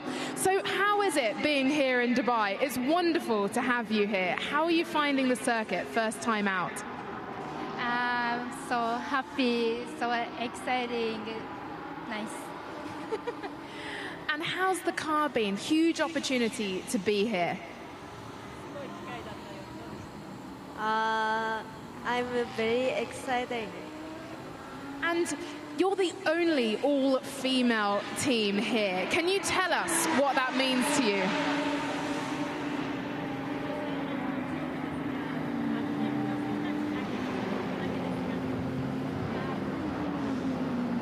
In Japanese? 日本でライバルで戦ってるみんなと一緒に戦えてとても嬉しいです。Can you translate that for us? They are very exciting since they compete together with just the female drivers. Well, thank you so much. We're really excited to see you out here and our only female team. Let's get back into Brilliant qualifying. stuff from everybody. What a great initiative, though, Phil. From that series and from Toyota Gazoo Racing. They've just gone through a big rebrand of what Toyota Gazoo is and what Toyota Racing is. Basically, everything that's run out of Cologne has become, on the endurance side, has become Toyota Racing. They've re-liveried the WEC cars. But putting resources and finances back into a local Japanese series, it is a single-seater series that those ladies have been competing in. Indeed, and some of them have been competing in it for a number of years. And as I said earlier, it was the top 5 in the series last year who got the right to come here and race in this the 24-hour series. So well done to Toyota Gazoo Rookie Racing for picking this up and making it happen, because what a great thing for 5 young drivers to compete with a field like this. And that car is second in the whole TCE category. First in TC, Ho Pin Tung is driving the other B-spec Toyota for KCMG at the moment, and has a bit of time to make up if they're going to do that. Look, this I love it, and that's exactly what we want to see in Creventic. Right, half of this session still to go. Very tight on track limits there for the... who was that? That wasn't Nico Prost coming across the line, was it? That was the Rossa Racing. That's Vlad Gutak, who is behind the wheel. I'll have to see if that one is allowed for him as he comes through. Average at the moment, 2 minutes 0.717 for Lamborghini, 2 minutes 0.722 for Team CMR, and 201.623 for GT3 Poland. So at the moment, advantage Lamborghini. Nico Prost has got to find 5 1,000ths of a second. It's a blink of an eye. It's literally a blink of an eye. So he was just on a hot lap there. He did a 1:59.067. He needs to get a little bit quicker than that. He's with 3-lap-old tyres at the moment. 58.991 is the best lap from Brendan Leach behind the wheel of the Lamborghini. So basically, Nico's got to get somewhere near that. That's a 58.991. That's impressive. Very impressive. He just lost it there at turn 10, went in too deep, had to grab the car back. He's lost a little bit of time. So Brendan holds the lap record here from last year in a Super Trofeo Evo 2. That was a 2 minutes 5.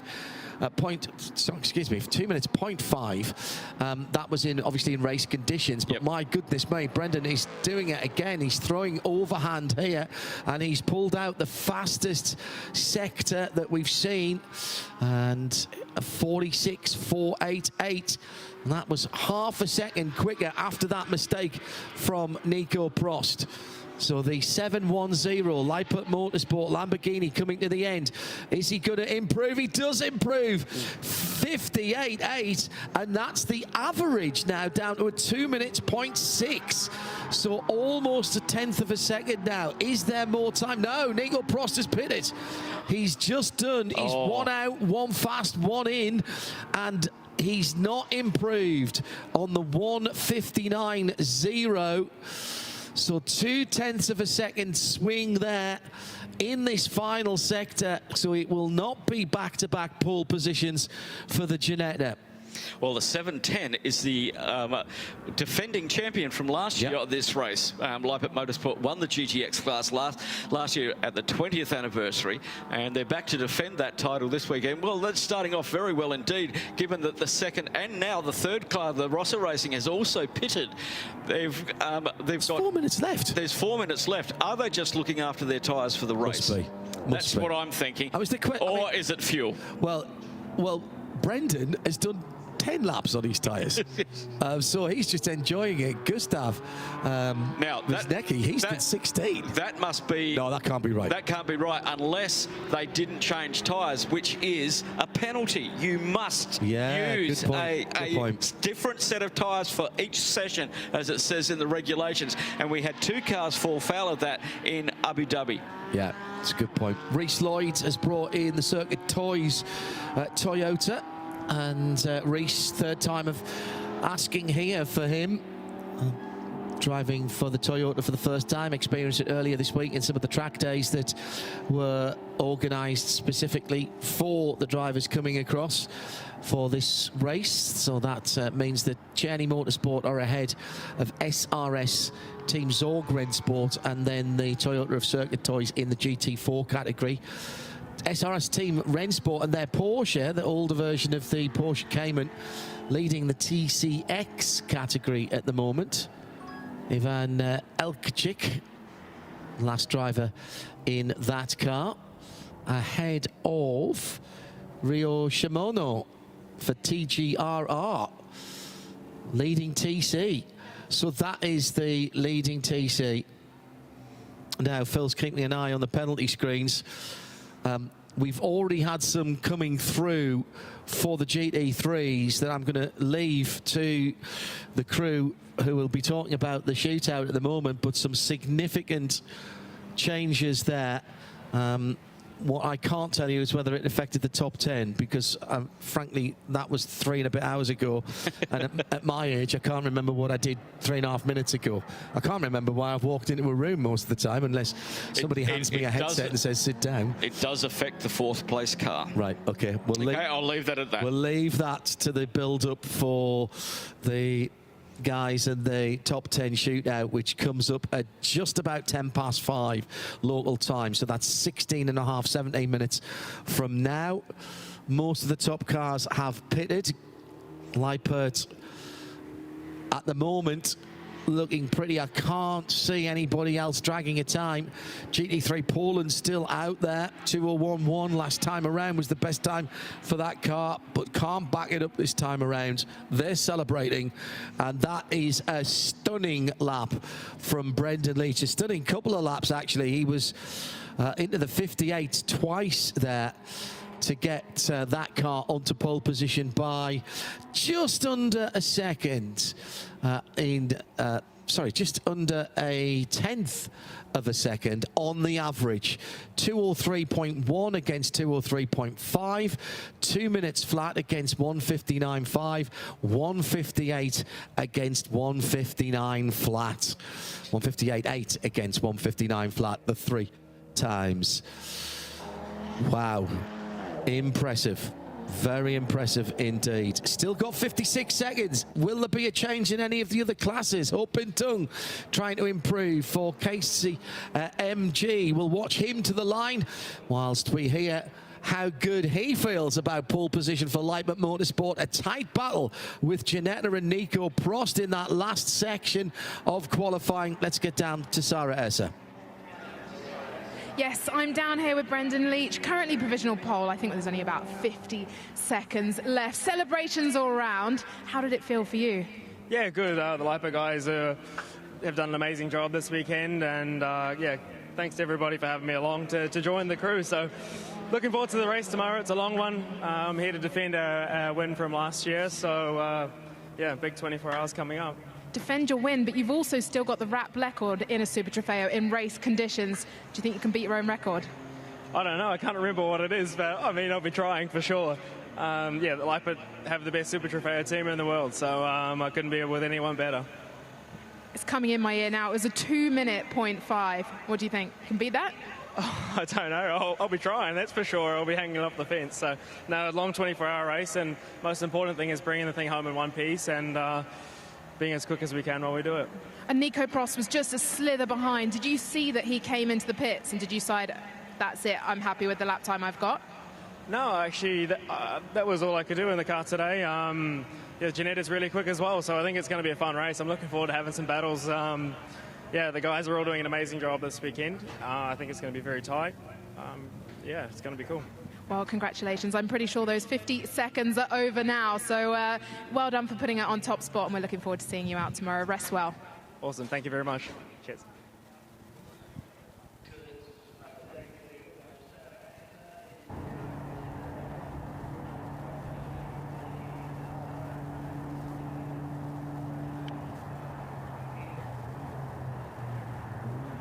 Dropping.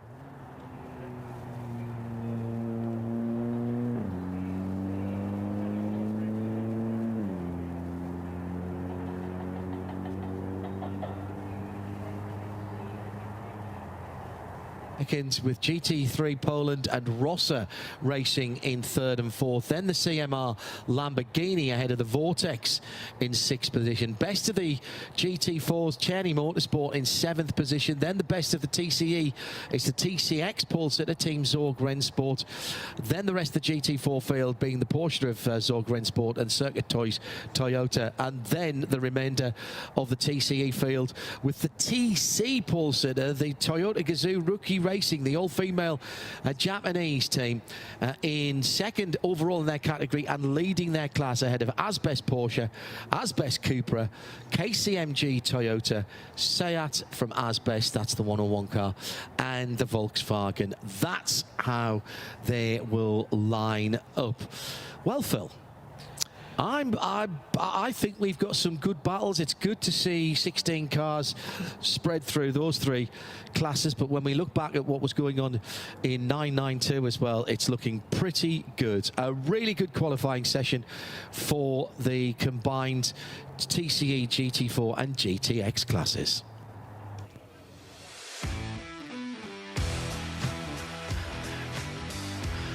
So we have concluded the bulk of our qualifying session with those 3 15-minute sessions for TCE, GTX and GT4. And that means that we can take a little breather after we've seen Leipert on pole position.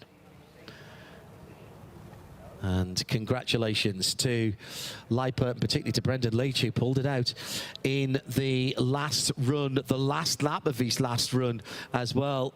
Marvellous stuff. Nico Prost unable to get the 10th of a second or so that he needed.